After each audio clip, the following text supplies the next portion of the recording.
സ്നേഹമേ എൻ ദൈവമേ ശാന്തിയാ സൗഖ്യമാ നീ വരൂ എൻ നായക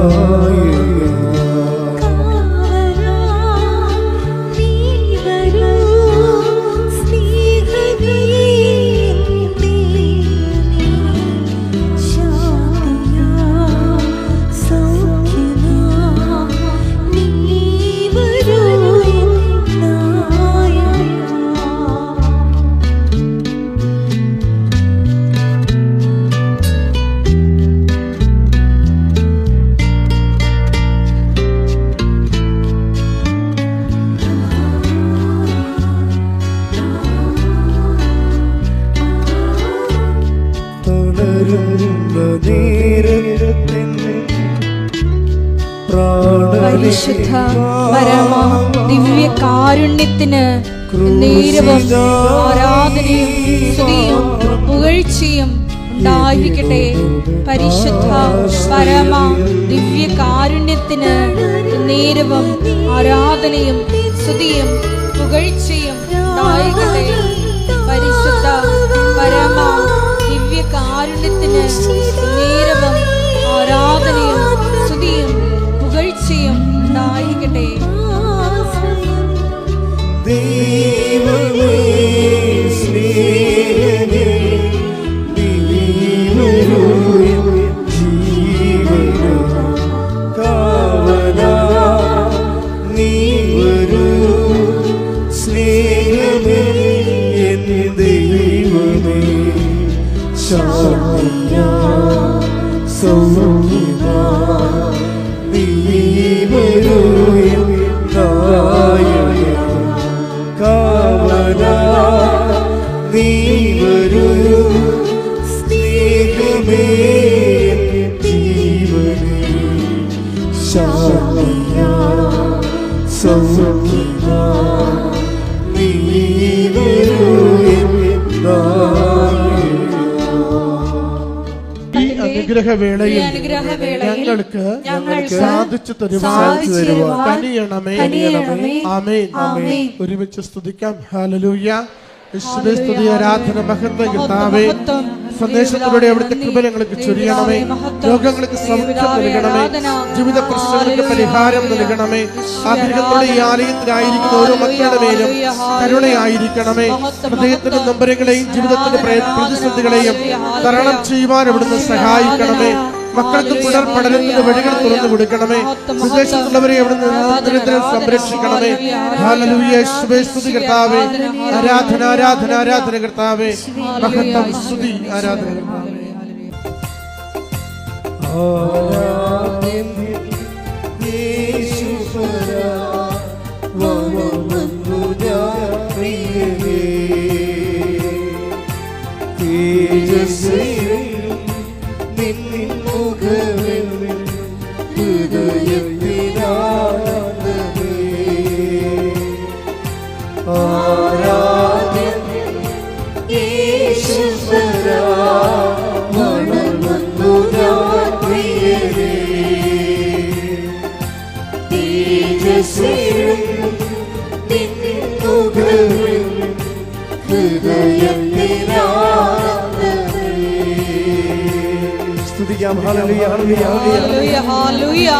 ഒരിക്കൽ കൂടി ഈ ധ്യാനം നയിക്കുവാൻ പോകുന്ന ജോസഫച്ചനെ ഈ അൾത്താറിൽ സമർപ്പിച്ച് നമുക്ക് പ്രാർത്ഥിക്കാം. അച്ഛന്റെ ആരോഗ്യത്തെ പ്രത്യേകമായിട്ട് സമർപ്പിച്ച് പ്രാർത്ഥിക്കാം. ഏറ്റെടുത്തിരിക്കുന്ന എല്ലാ മിഷൻ ദൗത്യങ്ങളെയും പ്രത്യേകമായിട്ട് അൾത്താറിൽ സമർപ്പിച്ച് പ്രാർത്ഥിക്കാം. കൃപാസനത്തിന്റെ എല്ലാ ശുശ്രൂഷ മേഖലകളെയും സമർപ്പിച്ച് പ്രാർത്ഥിക്കാം. നിർമ്മാണ പ്രവർത്തനങ്ങളെ സമർപ്പിച്ച് പ്രാർത്ഥിക്കാം. ഹല്ലേലൂയ ഹല്ലേലൂയ. മഹത്വം മഹത്വം. ആരാധന ആരാധന.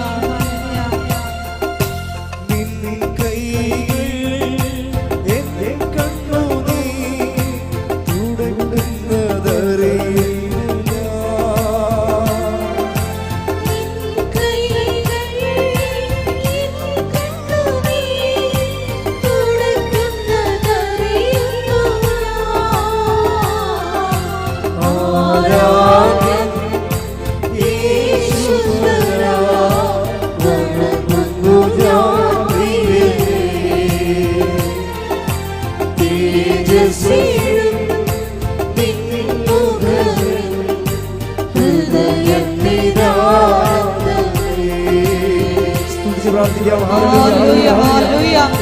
കൂടെ നാളിതുവരെ കൃപാസനത്തിൽ വന്ന് കരിയിൽ ഉടമ്പടിയെടുത്ത് പാർച്ചു പോയിട്ടുള്ള മക്കളുടെ നിയോഗങ്ങളെ പ്രാർത്ഥിക്കാം.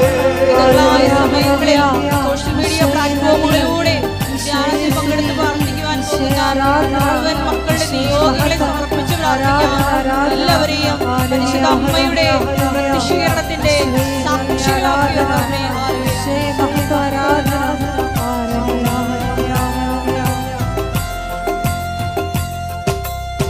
സന്നിധി വസിച്ചോട്ടെ, പാദം ചുംബിച്ചോട്ടെ. സന്നിധി വസിച്ചോട്ടെ, പാദങ്ങൾ ചുംബിച്ചോട്ടെ. സന്നിധി വസിച്ചോട്ടെ, പാദങ്ങൾ ചുംബിച്ചോട്ടെ. ആരാധ്യൻ യേശുവരാ, വണങ്ങുന്നു ഞാൻ പ്രിയനേ. തേജസ്സേഴും നിൻ മുഖവും ഹൃദയത്തിനാനന്ദമേ. സ്തുതിക്കാം. ഹല്ലേലൂയ, ഹല്ലേലൂയ, ഹല്ലേലൂയ. മഹത്വം, മഹത്വം. ആരാധന, ദേവപിതാവേ സ്തുതി. പിതാവേ മഹത്വം, ദേവപിതാവേ ആരാധന. ഹല്ലേലൂയ, ഹല്ലേലൂയ, ഹല്ലേലൂയ, ഹല്ലേലൂയ. ഉടമ്പടിയെടുത്ത് പോയിട്ടുള്ള പ്രത്യേകമായിട്ട് ദുരിതം അനുഭവിക്കുന്ന കുടുംബങ്ങളെ കർത്താവിനെ സമർപ്പിച്ച് പ്രാർത്ഥിക്കുന്നു. മൺസൂൺ കാലത്തിൽ ഒരു വീടില്ലാതെ വിഷമിക്കുന്ന മക്കളെ, കാലവർഷത്തെ കെടുതി പോലും ദുരിതം അനുഭവിക്കുന്ന ഓരോ മക്കളെയും കർത്താവിനെ സമർപ്പിച്ച് പ്രാർത്ഥിക്കുന്നു. ഹല്ലേലൂയ, ഹല്ലേലൂയ. മഹത്വം, മഹത്വം. അവർക്ക് വഴി കാണിച്ചു കൊടുക്കണമേ. Hallelujah, hallelujah.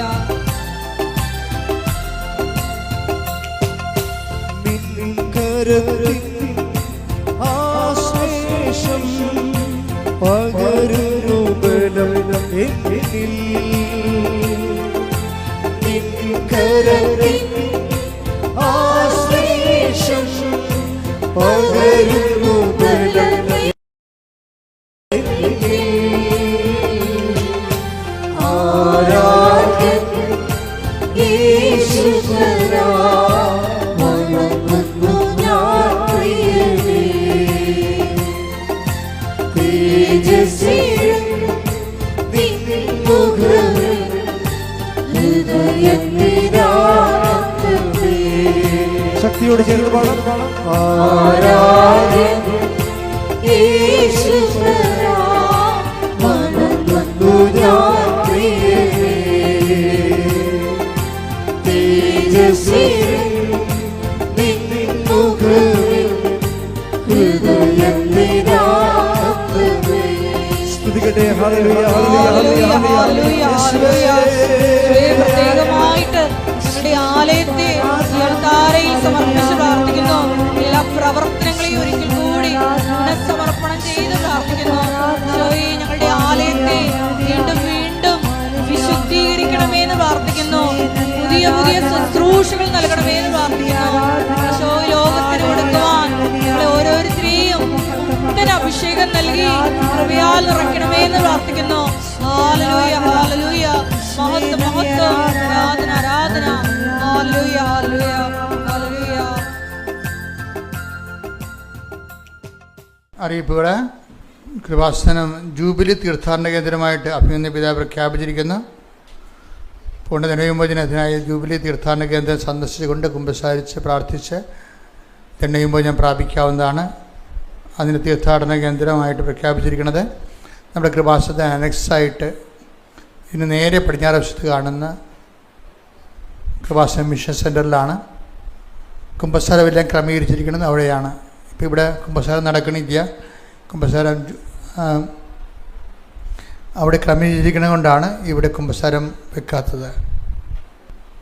കൃപാസനം മെയ് മാസം വണക്കം. നമുക്കറിയാം അനുഗ്രഹത്തിൻ്റെ 2 മാസമാണ് കൃപാസനമുള്ളത്, ഒക്ടോബറും മെയ്യും. ഒക്ടോബർ മാസം റാലിയും യോമാർ റാലിയും ഈ മാസത്തിൽ വണക്ക മാസമാണ്. വൈകുന്നേരം 5:15 വണക്കം തുടങ്ങും. ലൈവായിട്ട് നിങ്ങൾക്ക് കൂടാവുന്നതാണ്.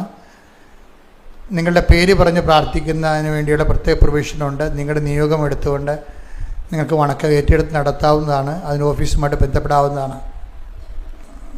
നമ്മൾ ഇംഗ്ലീഷ് ഉടമ്പടി ആരംഭിച്ചിട്ടുണ്ട്. മലയാള ഭാഷ അറിയാൻ പാടില്ലാത്തവർ, എന്നാൽ അവർക്ക് ഇംഗ്ലീഷ് അറിയാം. അതുകൊണ്ട് അവർക്ക് വേണ്ടിയുള്ള പ്രത്യേക ഉടമ്പടി എല്ലാ ദിവസവും ഉണ്ട്. അത് മൊത്തം മീഡിയം ഇംഗ്ലീഷായിരിക്കും. ക്ലാസ്സുകളും മറ്റുള്ള കാര്യങ്ങൾ. സമയം രാവിലെ 10:30, ഉച്ച കഴിഞ്ഞ് 1:30. മാതാവിൻ്റെ പ്രത്യക്ഷീകരണത്തിൻ്റെ ശുശ്രൂഷകരായിട്ട് ഒരു ഉടമ്പടി ജീവിതം നയിക്കാൻ വേണ്ടി ആഗ്രഹിക്കുന്നവർ, ദീർഘകാലം ഇങ്ങനെ ഉടമ്പടി ജീവിതം അതിനുവേണ്ടി ഉടമ്പടി ജീവിക്കുന്നവരെയും അവരെ പ്രോത്സാഹിപ്പിക്കുകയും അവരെ കൗൺസിൽ ചെയ്ത് അവരെ നിലനിർത്തുകയും ഇങ്ങനെ ദൈവമായിട്ട് പരിശുദ്ധമ്മയുടെ മാധ്യസ്ഥയിൽ ഒരു ഉടമ്പടി സമർപ്പണ ജീവിതം ആണ് കൃപാസനം സമർപ്പണ ജീവിതം കൊണ്ട് ഉദ്ദേശിക്കുന്നത്. അതാണ് എൻ്റെ സ്പിരിച്വാലിറ്റി. അതാണ് അവൻ പറയണ പോലെ ചെയ്ത് അവൻ്റെ വചനങ്ങൾ കൈമാറി അവൻ്റെ വചനങ്ങൾ ജീവിപ്പിച്ചും മുന്നോട്ട് പോകുന്ന വേണ്ടിയുള്ള ഒരു മോണിറ്ററിങ് സമൂഹമാണ് കൃപാസനം സന്യസ്തരെ. അതിൽ ചേരാൻ ആഗ്രഹിക്കുന്നവരെ, അത് 3-4 ഒരു കമ്മ്യൂണിറ്റിയാണ്. പക്ഷേ പല ജീവിത നിലവാരത്തിലുള്ളവരെടുക്കും. സമർപ്പണ കംപ്ലീറ്റ് ബഹുമാന സിസ്റ്റേഴ്സിനെ പോലെ കംപ്ലീറ്റ് സറണ്ടർ ചെയ്ത് കംപ്ലീറ്റായിട്ട് കോൺസെൻട്രേറ്റ് ചെയ്ത ലൈഫുണ്ട്. അതേസമയം സർവീസിന് കമ്മിറ്റഡ് ആയിട്ടുള്ളവരുണ്ട്. അപ്പോൾ അവർക്ക് ഡ്രസ്സിന് അല്പം വ്യത്യാസം ഉണ്ടാകും. ഇപ്പോൾ വിധവകളുണ്ടാകും. ഇപ്പോൾ ചിലർ അച്ഛനോട് വന്ന് ചോദിച്ചതിൻ്റെ വെളിച്ചത്തിലാണ് ഇങ്ങനെ ചെയ്യണത്. അതായത് എൻ്റെ മനസ്സിൽ പണ്ട് മുതലേ ഉള്ളതാണ്. അതായത് വിധവകളുണ്ട്, പുനർവിവാഹം അവർ ആഗ്രഹിക്കുന്നില്ല, അവർക്ക് മക്കളുമില്ല, 50 വയസ്സിന് താഴെയാണ്. അവർക്ക് ദൈവശുശ്രൂഷ ചെയ്യണമെന്നുണ്ടെങ്കിൽ, ജീവിതകാലം മുഴുവൻ ചെയ്യണമെന്നുണ്ടെങ്കിൽ അവർക്ക് ഓഫീസുമായിട്ട് കോൺടാക്ട് ചെയ്യാവുന്നതാണ്. ഇതുപോലെ തന്നെ ഏകസ്ഥരായിട്ട് ജീവിക്കാൻ ആഗ്രഹിക്കുന്നവരുണ്ട്. അവരിപ്പോൾ ഏകസ്ഥരാണ്. അതിങ്ങനെ പ്രത്യേകമായ ജീവിത ലക്ഷ്യത്തിന് വേണ്ടി ദൈവത്തിന് വേണ്ടി തുറന്നുകൊണ്ട് പോകണം. പ്രത്യേകിച്ച് മാതാവിൻ്റെ ശുശ്രൂഷ ചെയ്യാനാണ് വിളിയെങ്കിൽ ആ വിളിക്ക് നമ്മൾ പ്രത്യുത്തരം നൽകാൻ പറ്റുന്നൊരു കോമൺ പ്ലാറ്റ്ഫോമായിട്ട് കൃപാസനത്തിനെ ഒരു പുതിയ ശുശ്രൂഷ കേന്ദ്രം നമ്മൾ തുറക്കുകയാണ്. അപ്പം അങ്ങനെയുള്ളവർക്കും, അതായത് ഏകസ്ഥരായി ജീവിക്കാൻ ആഗ്രഹിക്കുന്നവർക്കും അത് വിധവകളായിട്ടുള്ളവർക്കും ചേരാവുന്ന ഒരു സന്യസ്ത സമൂഹമാണിത്. അതുപോലെ തന്നെ ഫുള്ളായിട്ട് കോൺസെൻട്രേറ്റ് ചെയ്ത് ലൈഫിക്കുന്നവർക്ക് അവർക്ക് വേറെ ക്ലാസിക്കലായിട്ടുള്ള ഡ്രസ്സോടുകൂടി അവർക്ക് വേറെ സംവിധാനങ്ങൾ. പക്ഷെ കമ്മ്യൂണിറ്റി ഒന്നാണ്. കൃപാസന സിസ്റ്റേഴ്സ് എന്നുള്ള രീതിയിലുള്ള കമ്മ്യൂണിറ്റി ഒന്നായിരിക്കും. അപ്പം അങ്ങനെ ആഗ്രഹമുള്ളവരെ ഈ നമ്പറിൽ ബന്ധപ്പെടേണ്ടതാണ്. 82 81 29 75 11. ഇത് വാട്സപ്പ് നമ്പറാണ്. വാട്സപ്പ് നമ്പറിലാണ് ബന്ധപ്പെടേണ്ടത്. അതിൻ്റെ ഇമെയിൽ apparitionmissionaries@gmail.com. ഇനി നമ്മളിപ്പോൾ കുറച്ച് സിസ്റ്റേഴ്സ് ഇവിടെ സ്ഥിരമായിട്ട് വർക്ക് ചെയ്യുന്നവരുണ്ട്. അവരെ പോലെ 1 കൊല്ലമോ 2 കൊല്ലമോ ഒക്കെ അല്ലെങ്കിൽ 6 മാസമൊക്കെ ഇവിടെ ശുശ്രൂഷയിൽ സഹായിക്കാൻ വേണ്ടി വരുന്ന സിസ്റ്റേഴ്സുണ്ട്. അവർ പ്രാർത്ഥനാ ജീവിതത്തിന് വേണ്ടി അവർ വരണതാണ്. അവരുടെ പ്രാർത്ഥനയും നടക്കും, മാതാവിനെ സഹായിക്കുകയും ചെയ്യാൻ പറ്റും. അപ്പം അങ്ങനെ ലോകം മുഴുവനുള്ള കോൺവെൻറ്റിൽ നിന്ന് സിസ്റ്റേഴ്സിനെ ക്ഷണിക്കുന്നുണ്ട്. അവർക്കിവിടെ താമസത്തിനും ഭക്ഷണത്തിനും പ്രാർത്ഥനയ്ക്കുമുള്ള പ്രത്യേക സജ്ജീകരണങ്ങളുണ്ട്. അങ്ങനെ ആരെങ്കിലും സിസ്റ്റേഴ്സ് വരാൻ ഉദ്ദേശിക്കുന്നുണ്ടെങ്കിൽ അവരും ഓഫീസുമായിട്ട് ബന്ധപ്പെടേണ്ടതാണ്. അങ്ങനെയുള്ള സിസ്റ്റേഴ്സ് 9447285400 വിളിക്കേണ്ടതാണ്. വേറെ ഒരു നമ്പർ തരാം, മാനേജറിൻ്റെ സ്വന്തം നമ്പർ തരാം. ഇത് എമർജൻസി ആയിട്ട് അത്യാവശ്യമുള്ള കേസാണ്. അതുകൊണ്ട് ഡയറക്റ്റ് മാനേജറായിട്ട് ബന്ധപ്പെടേണ്ടതാണ് സിസ്റ്റേഴ്സ്. കൃപാസനത്തിലെ നേർച്ച വസ്തുക്കളെക്കുറിച്ചാണ് ഇനി പറയുന്നത്. അത് കൃപാസനത്തിലെ നേർച്ച വസ്തുക്കൾ ഉടമ്പടി നിയോഗങ്ങൾക്ക് വേണ്ടി പ്രത്യേകം വ്യഞ്ചരിച്ചിട്ടുള്ളതാണ്. അത് ഈ ഓഫീസിൻ്റെ അകത്ത് മാത്രമേ കിട്ടത്തുള്ളൂ. നമ്മുടെ കൃപാസനം ശുശ്രൂഷ കേന്ദ്രത്തിനകത്ത് മാത്രമേ ലഭിക്കത്തുള്ളൂ. ഇത് വ്യഞ്ചരിച്ചാണെന്ന് പറഞ്ഞാൽ ഒരാൾക്കാർ ഓഴക്കൊണ്ട് നടന്ന് എന്തെങ്കിലുമൊക്കെ വിൽക്കുന്നുണ്ട്. അത് ശ്രദ്ധിക്കണമെന്നാണ് പറഞ്ഞതിൻ്റെ കാര്യം. പെഞ്ചൽസാണെന്ന് പറഞ്ഞ ആൾക്കാരെ പറ്റിച്ച് റോഡിൽ കൂടി ആൾക്കാർ കൊണ്ടുനടന്ന് വിൽക്കുന്നുണ്ട്. അതൊന്നും ഇതുമായിട്ട് കൃപാസനമായിട്ട് യാതൊരു ബന്ധമില്ല. കൃപാസനത്തിൻ്റെ പേരിൽ പുറത്ത് പിരിവ് നടത്തുന്നവരുണ്ട്. മറ്റ് സ്ഥലങ്ങളിലൊക്കെ കൃപാസനത്തിന് ഓർഫനേജ് എന്നൊക്കെ പറഞ്ഞുകൊണ്ട് പിരിവ് നടത്തുന്നവരുണ്ട്. അതെല്ലാം കള്ളത്തരങ്ങളാണ്. നമുക്കങ്ങനെ പ്രത്യേകിച്ച് പദ്ധതികളൊന്നുമില്ല. ഉണ്ടെങ്കിൽ അച്ഛൻ ഇവിടെ വെച്ച് ഇതിലൂടെ അറിയിക്കുന്നതായിരിക്കും.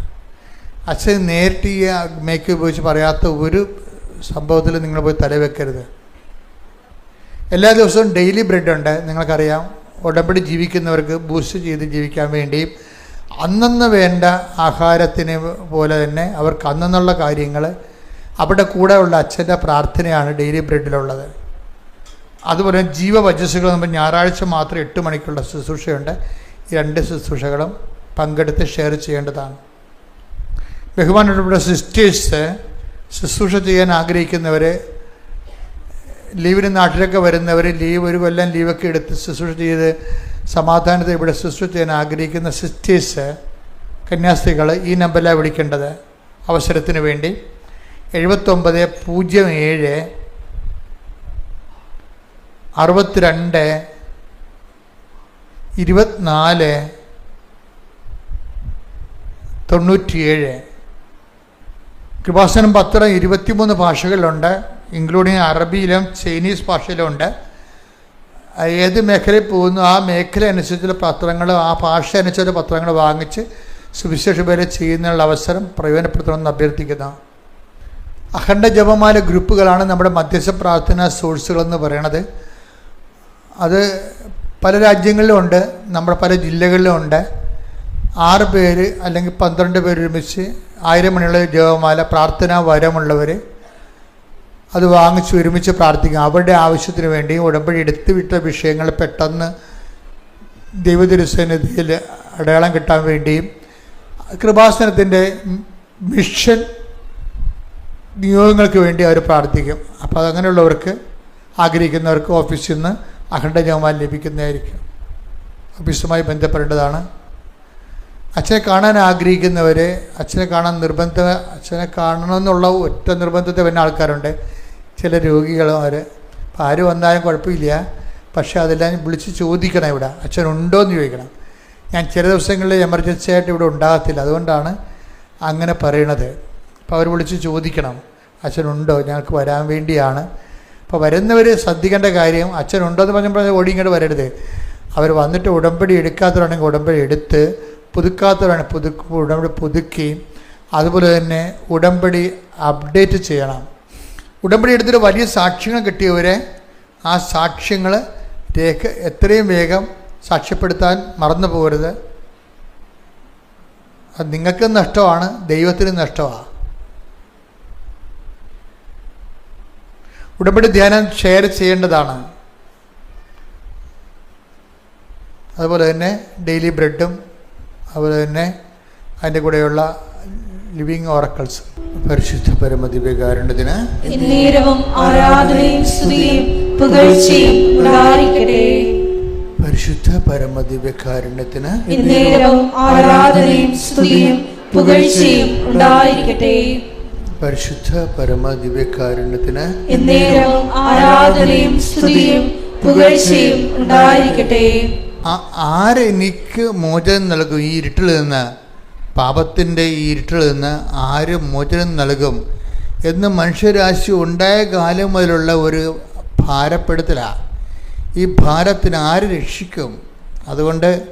അതുകൊണ്ടാണ് ഹെബ്രായർ 1:1 പറയണത് എന്താണ്? പൂർവ്വകാലങ്ങളിൽ പ്രവാചകന്മാർ മുഖേന ദൈവം നമ്മുടെ പിതാക്കന്മാരോട് പല ഘട്ടങ്ങളിലും പല വ്യക്തികളിലൂടെ സംസാരിച്ചിട്ടുണ്ട്. എന്തിനാണ്? ഈ പാപത്തിന് പരിഹാരം ചെയ്യുന്ന പോംവഴികൾ ആരാഞ്ഞിട്ടുണ്ട്.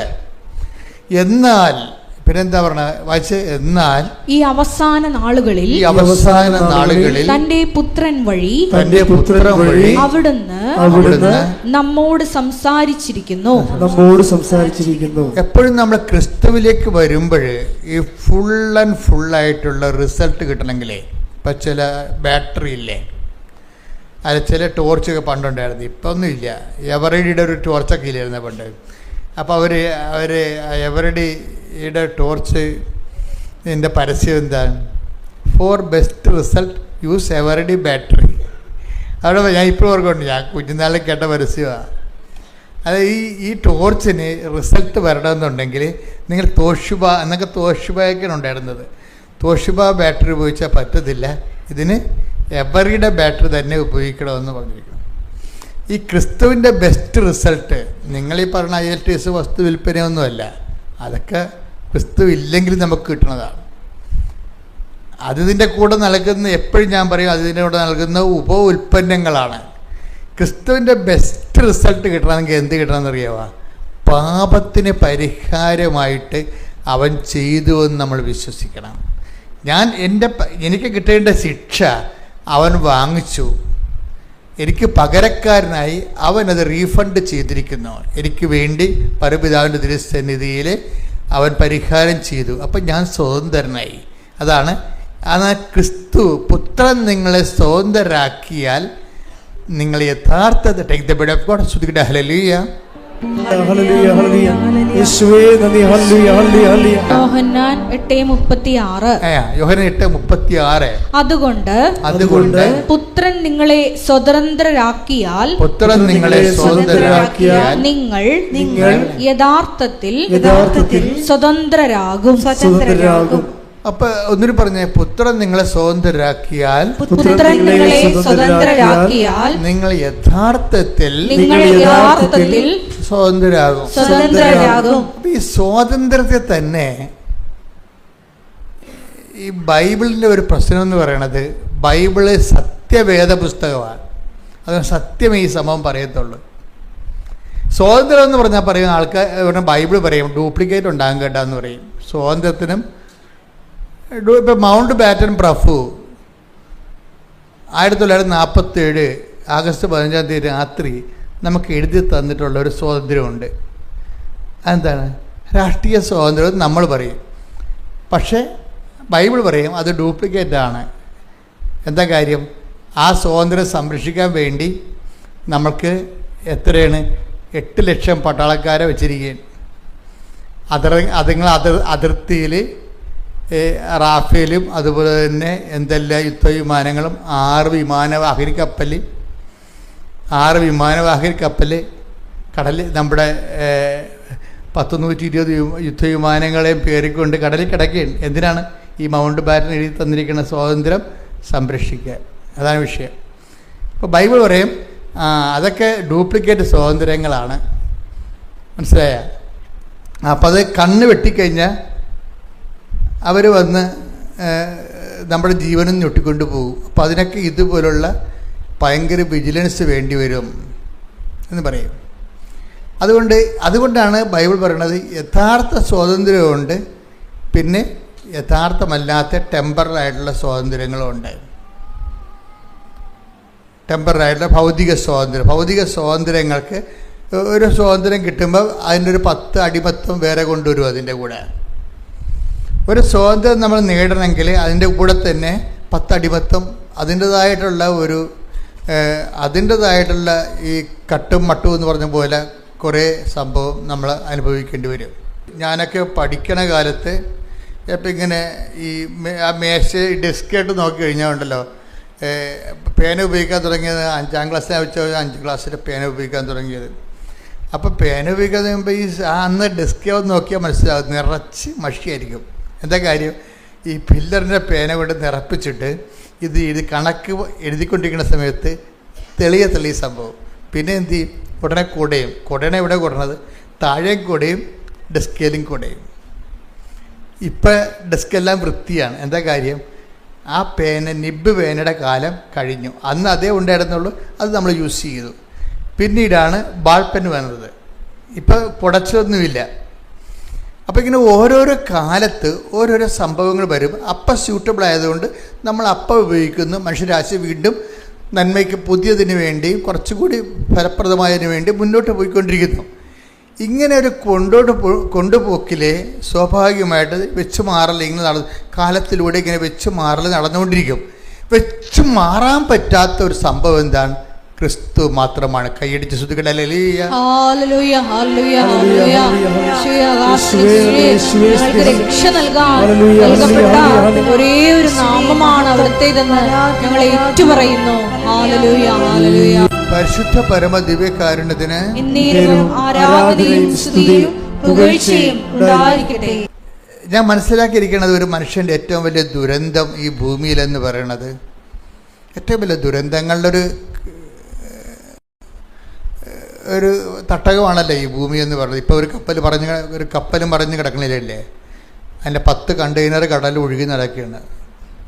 ഒരു ദുരന്തമാണ്. ദൈവം അനുഗ്രഹിച്ച് ആളപായമൊന്നും ഇല്ലാത്തതിന് ദൈവത്തിന് നന്ദി.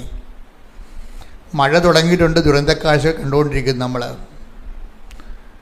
അപ്പം ഇങ്ങനെ ദുരന്തങ്ങൾ ഇവിടെ സുഖവും സന്തോഷവും ഉള്ള പോലെ തന്നെ ദുരന്തങ്ങളും അതിൻ്റെ കൂടപ്പിറപ്പായിട്ട് ഇങ്ങനെ വന്നുകൊണ്ടേയിരിക്കും. ഇപ്പം ഇതിങ്ങനെ ഓരോ കാലത്ത്, ഇപ്പം നമ്മൾ ഓരോരോ കാലങ്ങളിൽ ഓരോരോ കാര്യങ്ങൾക്ക് വേണ്ടി നമ്മൾ ക്രിസ്തുവിനെ അന്വേഷിക്കുന്നുണ്ടെങ്കിലും ഇവിടെ ദുരന്തങ്ങൾ ഒന്നിനു പിറകെ ഒന്നായിട്ട് പലതരത്തിലുള്ള ദുരന്തങ്ങളുണ്ടെങ്കിലും ശരിക്കും പറഞ്ഞാൽ ഏറ്റവും വലിയ ക്യാപിറ്റൽ ട്രാജഡി, കലാമിറ്റി, ഒരു CC എന്ന് പറയാവുന്ന ക്യാപിറ്റൽ കലാമിറ്റി എന്ന് വെച്ചാൽ എന്താണ്? ഒരു മനുഷ്യൻ ക്രിസ്തുവിനെ പൂർണ്ണമായിട്ട് അറിയാതെ മരിച്ചു പോണതാണ്. പ്രാർത്ഥിക്കുക. കർത്താവായ ദൈവമേ, കർത്താവായ ദൈവമേ, നിന്നെ പൂർണ്ണമായി അറിയാനുള്ള എൻ്റെ ആഗ്രഹത്തെയും എൻ്റെ അവകാശത്തെയും നീ ആത്മജ്ഞാനം നൽകിക്കൊണ്ട് അഭിഷേകം നൽകണമേ. ശ്രുതിക്കട്ടെ. ഹല്ലേലൂയ. മഹത്വം, മഹത്വം, ആരാധന, ആരാധന. ദൈവപിതാവേ നന്ദി, ദൈവപിതാവേ മഹത്വം, ദൈവപിതാവേ ആരാധന. ഹല്ലേലൂയ, ഹല്ലേലൂയ, ഹല്ലേലൂയ. ദൈവശികൊണ്ട്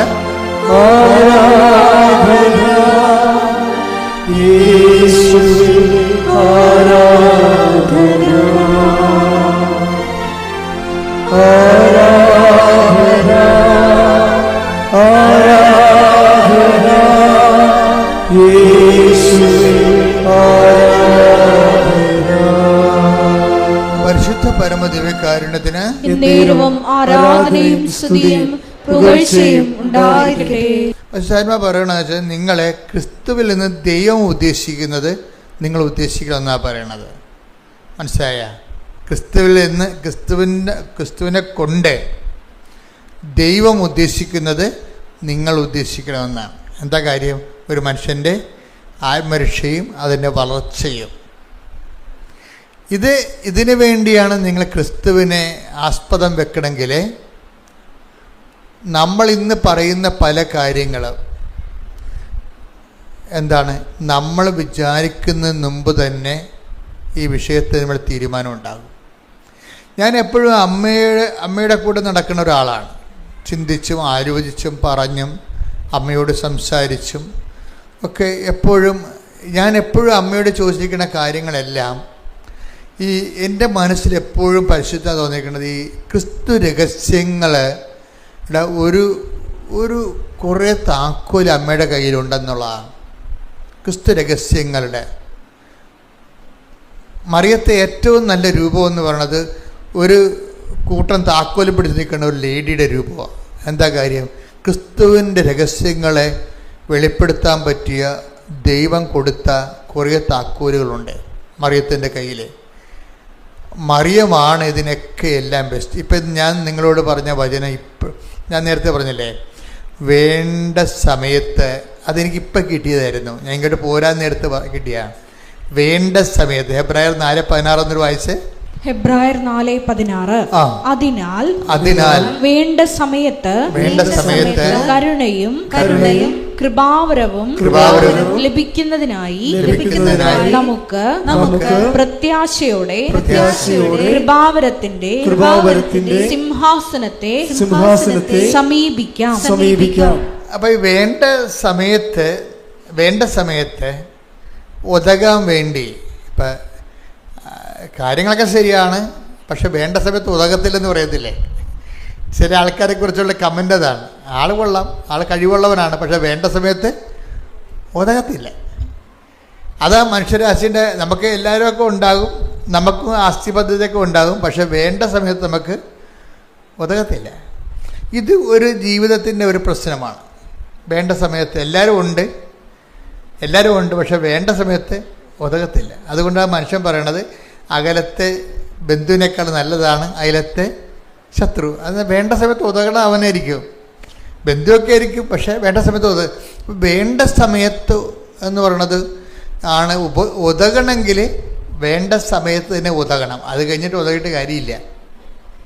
ഇപ്പം ഒരു ചേട്ടൻ ഒരു ദിവസം എന്നോട് പറഞ്ഞേ, എൻ്റെ അച്ഛാ, ഇതിനിപ്പോൾ നമ്മുടെ മെഡിക്കൽ സ്റ്റോറിൽ ഒക്കെ വളരെ വില കുറവാണ് ഈ മരുന്നിന്.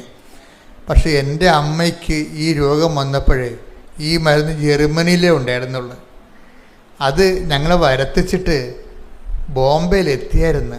അപ്പോൾ അമ്മ മരിച്ചു പോയെന്ന്. വേണ്ട സമയത്ത് ആ മരുന്നുണ്ട്, അവരെത്തിച്ചതാണ്. ഇന്ന് ഈ ചന്തയിൽ ഇങ്ങനെ ഏതെവിടെ ചെന്ന് ചോദിച്ചാലും കിട്ടണ മരുന്ന് ഒരു കാലത്ത് അന്ന് അയാൾ കരയണ സങ്കടപ്പെട്ട് പറഞ്ഞാണ്, ഈ മരുന്ന് ഇന്നത്തെ പോലെ അവസാനം ഉണ്ടായെങ്കിൽ എൻ്റെ അമ്മ ഇന്നും ഉണ്ടായനാണ്. എൻ്റെ കാര്യത്തിൽ വേണ്ട സമയത്ത് അത് ഉതകില്ലെന്ന് അയാൾ പറയണത്. അപ്പോൾ എന്തുകൊണ്ട് ഇല്ല എന്നല്ല പ്രശ്നം, വേണ്ട സമയത്ത് ഉതകുകയാണ്. അപ്പോഴീ വേണ്ട സമയത്ത് നമുക്ക് ഉതകാൻ വേണ്ടിയാണ് ദൈവം എന്താണ് ക്രിസ്തുവിനെ അയച്ചിരിക്കുന്നത്. വീട്ടില്ലേ, ക്രിസ്തുവിനെ അയച്ചതിൻ്റെ ഒരു ലക്ഷ്യം എന്താ? വേണ്ട സമയത്ത് നമുക്ക് ഉതകുക, വേണ്ട സമയത്ത് വേണ്ട കാര്യത്തിന് ഉതകുക. അതുകൊണ്ട് എന്താ പറയണത്, അതിന് നമുക്ക് കുറേ സാധനങ്ങൾ വേണം. ഒന്ന്, വേണ്ട സമയത്ത് ഉതകണമെങ്കിൽ എന്ത് ചെയ്യണം? നമ്മൾക്ക് കുറേ കാര്യം റൈറ്റ് ഓഫ് ചെയ്ത് കളയണം. അതാണ് വേണ്ട സമയത്ത് കരുണ കിട്ടണം. കരുണയെന്ന് പറഞ്ഞാൽ എന്താണ്? മേഴ്സി എന്ന് വെച്ചാൽ ഗ്രേസാണ് കരുണ. ഗ്രേസ് എന്ന് പറയുന്നതിൻ്റെ ഉദ്ദേശം രണ്ട് കാര്യങ്ങളാണ്. ഒന്ന്, ഗ്രേസ് ഒരു ഫ്രീ ഗിഫ്റ്റാണ്. ക്രിസ്തുവിൽ ഒരു ആളെ വിശ്വസിക്കുമ്പോൾ തന്നെ ദൈവം അലോട്ട് ചെയ്യുന്നതാണ് ദൈവത്തിൻ്റെ പവർ ഓഫ് ഗോഡ് എന്ന് പറയുന്നത്. ഇതിൻ്റെ ഏറ്റവും വലിയ ഗുണമെന്ന് പറയുന്നത് പാപം ചെയ്യാതിരിക്കാനുള്ള കഴിവാണ്. നമ്മൾ അതിനെക്കുറിച്ച് ചിന്തിക്കാറ് പോലും ഇല്ല. നമ്മൾ കൃപാവരം എന്നൊക്കെ പറയുമെങ്കിലും കൃപാവരത്തിൻ്റെ അൾട്ടിമേറ്റ് ഉദ്ദേശം എന്താണെന്നറിയാമോ? ദൈവം ഉദ്ദേശിക്കണത് പാപം ചെയ്യാതിരിക്കാനുള്ള കഴിവാണ്. ബാക്കിയെല്ലാം ഇത് ഈ ഒരു സ്റ്റാറ്റസ് കിട്ടിയാൽ ബാക്കിയുള്ളതൊന്നും പ്രശ്നമല്ല. ഈ ഗ്രേസിൻ്റെ വരപ്രസാദത്തിൻ്റെ ഏറ്റവും വലിയ ഇഫക്റ്റ് എന്ന് പറയുന്നത് ഒന്ന് പാപം ചെയ്യാതിരിക്കാനുള്ള കഴിവാണ്. കാര്യം പാപമാണ് ഈ രൂപത്തിലാക്കി ക്രിസ്തുവിനെ പോലും ആക്കി കളഞ്ഞിരിക്കുന്നത്. അപ്പോൾ ഇത് രണ്ടും കൂടി ഒരുമിച്ച് പോകത്തില്ല. ഒരു പാപകരമായ ജീവിതവും ക്രിസ്തുവിലുള്ള ജീവിതവും തമ്മിൽ ഒരുമിച്ച് പോകത്തില്ല. നിങ്ങൾ ആരും അങ്ങനെ വിചാരിക്കരുത്. അതുകൊണ്ട് തന്നെ ഈ കാര്യത്തിലൊക്കെ ഒരു തീരുമാനം വരണം. എന്തുമാത്രം ഉടമ്പടി പുരോഗമിക്കുന്നു അത്രയും നമ്മൾ വിശുദ്ധിയിൽ വളരാൻ വേണ്ടിയുള്ള ദൈവത്തിൻ്റെ പദ്ധതികളോട് സഹകരിക്കുകയാണ്. പറഞ്ഞേ, എന്തുമാത്രം നമ്മൾ ഉടമ്പടിയിൽ പുരോഗമിക്കുന്നു അത്രയും നമ്മൾ വിശുദ്ധി വളരാനുള്ള ദൈവത്തിന്റെ പദ്ധതികളോട് സഹകരിക്കുകയാണ്. ദൈവത്തിന്റെ ഒരു പദ്ധതി കൊണ്ട് എന്താണ് കാര്യം? നമ്മൾ വിശുദ്ധിയിൽ വളരണം. അപ്പോൾ ആ പദ്ധതിയോടുള്ള സഹകരണമാണ് ഈ ഉടമ്പടി. അമ്മ എന്താ ചെയ്യണത്? ഈ വേണ്ട സമയത്ത് നമുക്ക് കരുണയും കൃപാവരവും ലഭിക്കുന്നതിന് വേണ്ടി കൃപാവരത്തിന്റെ സിംഹാസനത്തെ സമീപിക്കാം. അപ്പൊ ഈ കൃപാവരത്തിന്റെ സിംഹാസനത്തെ വേണ്ട സമയത്ത് ദൈവത്തിൻ്റെ കരുണ ലഭിക്കാൻ വേണ്ടി ആദ്യം സമീപിച്ചത് ആരാണ്? അമ്മയാണ്. ഇല്ല, ഇതാണ് എന്നോട് ഇപ്പം പറഞ്ഞത്. ഇങ്ങോട്ട് കയറാൻ നേരത്ത് പറഞ്ഞത് ഇതാണ്. ഈ കൃപാവരത്തിൻ്റെ ഈ ഹെബ്രായർ 4:16 അനുസരിച്ചുകൊണ്ട് ഒരു മനുഷ്യൻ്റെ വേണ്ട സമയത്ത് അവന് ദൈവത്തിൻ്റെ കരുണ ലഭിക്കാൻ വേണ്ടി ദൈവത്തിൻ്റെ കൃപാവരം ലഭിക്കാൻ വേണ്ടി കൃപാവരത്തിൻ്റെ സിംഹാസനമായ ക്രിസ്തുവിനെ ആദ്യം സമീപിച്ചത് ആരാണ്? അമ്മയാണ്. അതാണ് അവർക്ക് വീഞ്ഞില്ല എന്ന് പറയണത്. മനസ്സിലായില്ലേ? ആദ്യം സമീപിച്ചത് ആദ്യത്തെ സമീപനമാണ്. ഇതുകൊണ്ടാണ് നമ്മുടെ ക്രിസ്തുവിലുള്ള ജീവിതത്തിൻ്റെ ഒരു മെൻറ്റർ എന്ന് പറയുന്നത് ആരാണ്? ഒരു ക്രിസ്ത്യൻ ലൈഫിൻ്റെ മെൻറ്റർ ആരാണ്? മറിയമാണ് ശരിക്കും. ഇപ്പം ഞാൻ നിങ്ങളോട് ആദ്യം പറഞ്ഞ വചനമുണ്ടല്ലോ, എന്താണ്? ഹെബ്രായർ 1:1 വായിച്ച ഒന്നുകൂടി വായിച്ചേ. പൂർവകാലങ്ങളിൽ പ്രവാചകന്മാർ വഴി വിവിധ ഘട്ടങ്ങളിലും വിവിധ രീതികളിലും ദൈവം നമ്മുടെ പിതാക്കന്മാരോട് സംസാരിച്ചിട്ടുണ്ട്. എന്നാൽ ഈ അവസാന നാളുകളിൽ തന്റെ പുത്രൻ വഴി അവിടുന്ന് നമ്മോട് സംസാരിച്ചിരിക്കുന്നു. അപ്പം ഇത് നമ്മൾ അതായത് ഈ വികസനത്തിൻ്റെ അവസാന വണ്ടി എന്ന് പറയുന്നത് ഞങ്ങൾ ഈ നമ്മുടെ AK ആന്റണി സാറ് മുഖ്യമന്ത്രിയായിരുന്ന കാലത്ത് ഇവിടെ കുറച്ച് വികസനങ്ങളുടെ പദ്ധതികൾ ഗവൺമെൻറ് അനൗൺസ് ചെയ്തിരുന്നു. ഇപ്പം ഇവിടെ എന്ത് വികസനം കൊണ്ടുവന്നാലും പ്രതിപക്ഷത്തിരിക്കുന്നവർ ചവിട്ടിത്താത്തുകയും പൊടി പിടിക്കുകയും അത് നശിപ്പിക്കുകയും കേരളത്തിനെ പിന്നോട്ടടിക്കുകയും ചെയ്യും. ഇതൊരു സ്ഥിരം കലാപരിപാടിയായിരുന്നു പണ്ട്. അതായത് നാടിൻ്റെ പൊതു പുരോഗതിക്കാണെന്ന് പറഞ്ഞാലും ശരി, ഒരു ഭരണകക്ഷി ഒരു പദ്ധതി കൊണ്ടുവന്ന് കഴിയുമ്പോൾ മറ്റവന്മാർ ചവിട്ടിത്താത്തു. അങ്ങനെ ചവിട്ടിത്താത്തി അവസാനം ആൻ്റണി മുടിഞ്ഞ് ഇനി നടക്കത്തില്ലെന്ന് കണ്ട, ഇനി ഒന്നും ചെയ്തിട്ട് കാര്യം, ഇനി സമയം കിട്ടുന്നപ്പോൾ പുള്ളിക്കാരൻ പറഞ്ഞതാണ് ഇത് വികസനത്തിൻ്റെ അവസാനത്തെ വണ്ടിയാണെന്ന്. ഞാൻ മനോരമയുടെ മെയിൻ ഹെഡിങ് ആയിരുന്നു ഇത് വികസനത്തിൻ്റെ അവസാന വണ്ടി. ഞാൻ എൻ്റെ മനസ്സിൽ വെച്ചാൽ ഈ വചനം കേട്ടപ്പോൾ എൻ്റെ മനസ്സിൽ വന്നത് ഇതാണ്, ഇത് രക്ഷയുടെ അവസാന വണ്ടിയാണ്. അത് നമ്മളോട് ആര് പറഞ്ഞ പൂർവ്വകാലങ്ങളിൽ പ്രവാചകന്മാർ മുഖേന എന്ന് വായിച്ച് വിവിധ ഘട്ടങ്ങളിലും വിവിധ രീതികളിലും ദൈവം നമ്മുടെ പിതാക്കന്മാരോട് സംസാരിച്ചിട്ടുണ്ട്. എന്നാൽ ഈ അവസാന നാളുകളിൽ അവസാന വണ്ടി രക്ഷയുടെ അവസാന വണ്ടിയാണ്. എത്രയോ കാലങ്ങളായിട്ട് ദൈവം പ്രവാചകന്മാരെയും മതസ്ഥാപകരെയും എന്തുമാത്രം മതസ്ഥാപകരുണ്ടായി, എത്രയോ മതസ്ഥാപകർ ദൈവം വിട്ടു, എന്തുമാത്രം പ്രവാചകന്മാരെ വിട്ടു. ഇനി മനുഷ്യ കഥാനുഗായികളുണ്ട്, മതം സ്ഥാപിച്ചില്ലെങ്കിൽ പോലും അവരുടെ സോക്രട്ടീസിനെ പോലെയുള്ള അവരുടെ നിലപാടുകൾ കൊണ്ട് തന്നെ മനുഷ്യവംശത്തെ സത്യത്തിൻ്റെ പാതയിലേക്ക് പിടിച്ചു വലിച്ച് കൊണ്ടുവരാൻ ശ്രമിച്ചിട്ടുള്ളവരുണ്ട്, ഒത്തിരി പേരുണ്ട്. അങ്ങനെ അവസാന കാലങ്ങളിലെ എന്താണ് തൻ്റെ പുത്രൻ വഴി നമ്മളോട് സംസാരിച്ചിരിക്കുന്നത്. എന്താ പറഞ്ഞിരിക്കേണ്ടത്? ഇത് മനുഷ്യൻ്റെ രക്ഷയുടെ അവസാനത്തെ ആളാണ്. ഈ മനുഷ്യരക്ഷയുടെ അവസാനത്തെ ആളാണെന്ന് നമ്മളോട് പുതിയ നിയമത്തിൽ പറഞ്ഞിരിക്കുന്നത് ആരാണ്? അമ്മയാണ് പറഞ്ഞിരിക്കുന്നത്. അതാണ്, ഇത് രക്ഷയുടെ അവസാനത്തെ ആളാണ്.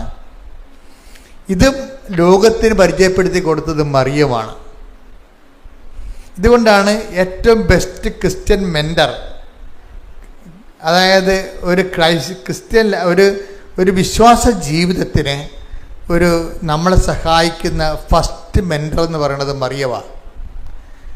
ഈ മറിയത്തിൻ്റെ വായിൽ നിന്നാണ് പരിശുദ്ധാത്മാവ് എങ്ങനെയാണ് ക്രിസ്തുവിനെ സ്വീകരിക്കുന്നതിൻ്റെ ഫണ്ടമെൻ്റൽ ഫോർമുല വെളിപ്പെടുത്തിയിരിക്കുന്നത്. എങ്ങനെയാണ് ഒരു വ്യക്തി നമ്മുടെ ജീവിതത്തിലേക്ക് ക്രിസ്തുവിനെ ഇടപെടുത്തുന്നതിന് എന്താണ് നമുക്ക് ചൂണ്ടിക്കാണിക്കാം. യോഹന്നാൻ പറയും this is the love of God. Yohannan 1:29. അടുത്ത ദിവസം യേശു തന്റെ അടുത്തേക്ക് വരുന്നത് കണ്ട് അവൻ പറഞ്ഞു ഇതാ ലോകത്തിന്റെ പാപം നീക്കുന്ന ദൈവത്തിന്റെ കുഞ്ഞാട്. അപ്പൊ യോഹന്നാൻ കാണിച്ചെന്ന് ചൂണ്ടിക്കാണിക്കണ ചെയ്തത്. മറിയം ചൂണ്ടിക്കാണിക്കല്ല ചെയ്തത്. മറിയം പറഞ്ഞ് ഇങ്ങനെ ചൂണ്ടിക്കാണിക്കേണ്ട ആളല്ല ഇത്. പിന്നെന്താണ്? ഇത് ജീവിതത്തിലോട്ട് ക്ഷണിച്ചു വരുത്തേണ്ട ആളാണ്. ഈ ജീവിതത്തിൽ നമ്മുടെ കൂടെ ജീവിക്കേണ്ട ആളാണ്. ഈ ആൾ നമ്മുടെ കൂടെ ജീവിച്ചു കഴിഞ്ഞാൽ ഇനി ലോകത്തിലുള്ള എല്ലാ വാഗ്ദാനങ്ങളും ഇവനിലാണ്. അതെ, take the bed of God, എല്ലാ വാഗ്ദാനങ്ങളും. 2 കൊറിന്ത്യർ 1:20 ദൈവത്തിന്റെ സകല വാഗ്ദാനങ്ങളും ക്രിസ്തുവിൽ അതേ എന്ന് തന്നെ. അതായത് അവസാന വണ്ടിയാണ്.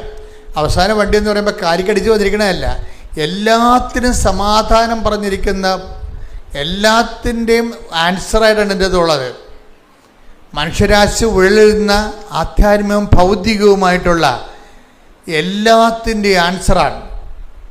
അതാണ് ജീസസ് ഇസ് ദ ആൻസർ എന്ന് പറയുന്നത്. നമ്മൾ എടുത്ത് ചില സ്റ്റിക്കറെ കണ്ടിട്ടില്ലേ, Jesus is the answer. Jesus is the answer for all questions ആണ്. ഭൗതികവും ആത്മീയവുമായ മനുഷ്യൻ്റെ എല്ലാവിധ ആശങ്കകളുടെയും ചോദ്യങ്ങൾക്ക് ഉത്തരവാണ്. അതുകൊണ്ടാണ് 2 കൊറിന്ത്യർ 1:20 പറയണത്, ക്രിസ്തു പറഞ്ഞ സകല വാഗ്ദാനങ്ങളും ക്രിസ്തുവിൽ അതേ തന്നെയാണ്. അപ്പൊ ഈ ലോകത്തിന് പറ്റിയതും വരാനിരിക്കുന്ന ലോകത്തിനുള്ള ദൈവം എന്നെല്ലാം നമുക്ക് നൽകിയിരിക്കുന്നത് വാഗ്ദാനത്തിലാണ്. ഇത് വാഗ്ദാനം മുഴുവനുമായിട്ടാണ് ക്രിസ്തുവിലെ ദൈവം ക്രോഡീകരിച്ചിരിക്കുന്നത്. ക്രിസ്തുവിനെ സ്വീകരിക്കുന്നവൻ ദൈവത്തിൻ്റെ എല്ലാ വാഗ്ദാനങ്ങളും നമ്മൾ പ്രാപിക്കുകയാണ്. ദൈവത്തിൻ്റെ എല്ലാ വാഗ്ദാനം പ്രാപിക്കുകയാണ്. അപ്പം അതുകൊണ്ട് തന്നെ ക്രിസ്തുവിനെ സ്വീകരിക്കാൻ വേണ്ടിയുള്ള ഒരു വളരെ ലളിതമായൊരു ഫോർമുലയാണ് അമ്മ, പരിശുദ്ധാത്മാവ് അമ്മയിലൂടെ വെളിപ്പെടുത്തുന്നത്. എന്താണ്? ക്രിസ്തുവിനെ നിനക്ക് സ്വീകരിക്കണോ? നീ ഒരു ഫ്രഷ് ഹാൻഡാണ്. നീ ആദ്യമാണ് ക്രിസ്തുവിനെ കേൾക്കുകയാണ്. Do you want to receive Jesus Christ? നിങ്ങൾക്ക് കർത്താവിനെ സ്വീകരിക്കണമെന്നുണ്ടോ? എങ്കിൽ ഇറ്റ് ഈസ് വെരി ഈസി. എന്താ ചെയ്യേണ്ടത്? എന്ത് ചെയ്യണം? നീ അവിടെ പോയി ഏതെങ്കിലും വെള്ളത്തിലോ കടലിലോ പോയി മുങ്ങേണ്ട കാര്യമില്ല. പിന്നെ എന്താ കാരണത്? നീ ഇത്രയേ ഉള്ളൂ, അവൻ പറയണ പോലെ ചെയ്യുക. വചനത്തിലുള്ള ന്യായസ്ഥാനമാണ്. വചനത്തിലെ ഇതൊരു ന്യായസ്ഥാനമാണ് ശരിക്കും. പക്ഷെ ആർക്കും ചെയ്യാം. ഒരു സഭയുടെ ഭാഗമാകാതെ തന്നെ നിന്നെ ക്രിസ്തുവിനെ സ്വീകരിക്കാൻ പറ്റും. എന്താ കാര്യം? ഫ്രഷ് ഹാൻഡ്സിൻ്റെ ദൈവം നൽകുന്ന ഏറ്റവും വലിയ ഒരു ചാൻസാണ്, ഒരു ഒക്കേഷനാണ്, ഒരു ഓഫറാണ്. ഇതൊരു പുതിയ കാലത്തിൻ്റെ പുതിയ ഓഫറാണ്. എന്താണ്? നിനക്ക് നിന്നെ ക്രിസ്തുവിനെ സ്വീകരിക്കണം എങ്കിൽ അതിന് എളുപ്പമാർഗം എന്താണ്? അവൻ പറയണ പോലെ ചെയ്യുക. ഈ ഉടമ്പടിയുടെ ഉൾക്കാമ്പെന്ന് പറഞ്ഞ ഇതാണ്. എന്താ കാര്യം? മറിയം കണ്ടെടുത്ത ക്രിസ്തുവിനെ, ഹെബ്രായർ 4:16 ക്രിസ്തുവിനെയും നമ്മൾക്ക് അക്സസറി ആക്കി തരികയാണ്. എന്ന് വെച്ച് കഴിഞ്ഞാൽ ഒത്തിരി കഷ്ടപ്പെട്ട്, കാര്യം ക്രിസ്തുവിനെ സ്വീകരിക്കുന്നത് ഒരു ദുർവഹമായ ചുമടായി മാറ്റരുതെന്ന് ക്രിസ്തുവിന് ഭയങ്കര ആഗ്രഹമുണ്ട്. നിങ്ങൾ ദുർവഹമായ ചുമടുകൾ മനുഷ്യരുടെ മുമ്പിൽ വെക്കുന്നു, എന്നിട്ട് നിങ്ങളതിൽ പ്രവേശിക്കുന്നില്ല, പ്രവേശിക്കാൻ വന്നവരെ നിങ്ങൾ തടയുന്നു എന്നൊക്കെ പറഞ്ഞ് ക്രിസ്തുവിൻ്റെ സ്റ്റേറ്റ്മെൻ്റ് ഉണ്ട്. അതിനെ അഡ്രസ്സ് ചെയ്തുകൊണ്ടാണ് ഞാൻ ഇപ്പോൾ പരിശുദ്ധനോട് സംസാരിക്കുന്നത്. ഒരു ദുർവഹമായ ചുമടില്ല എൻ്റെ അകത്ത്. സിമ്പിളാണ്. എന്താ കാര്യം? അവൻ പറയണത് പോലെ ചെയ്യുക. പ്രാർത്ഥിക്കുക. കർത്താവായ ദൈവമേ, സകല വാഗ്ദാനങ്ങളും ഒന്നായി ക്രിസ്തുവായി മാറിയ ദൈവത്തിന്റെ പദ്ധതി ഉൾക്കൊള്ളാൻ ക്രിസ്തുവിന്റെ വചനം അനുസരിച്ചുകൊണ്ട് ജീവിതം പുനഃക്രമീകരിക്കുവാൻ പരിശുദ്ധമേ ദൈവമാതാവേ ഞങ്ങളെ അനുഗ്രഹിക്കണമേ. വിശ്വമിശ്ര വാഗ്ദാനങ്ങൾക്ക് ഞങ്ങളെ യോഗ്യരാകുവാൻ സർവേശ്വരന്റെ പരിശുദ്ധ ദൈവമാതാവേ ഞങ്ങൾക്ക് വേണ്ടി അപേക്ഷിക്കണമേ. ശ്രദ്ധിക്കട്ടെ.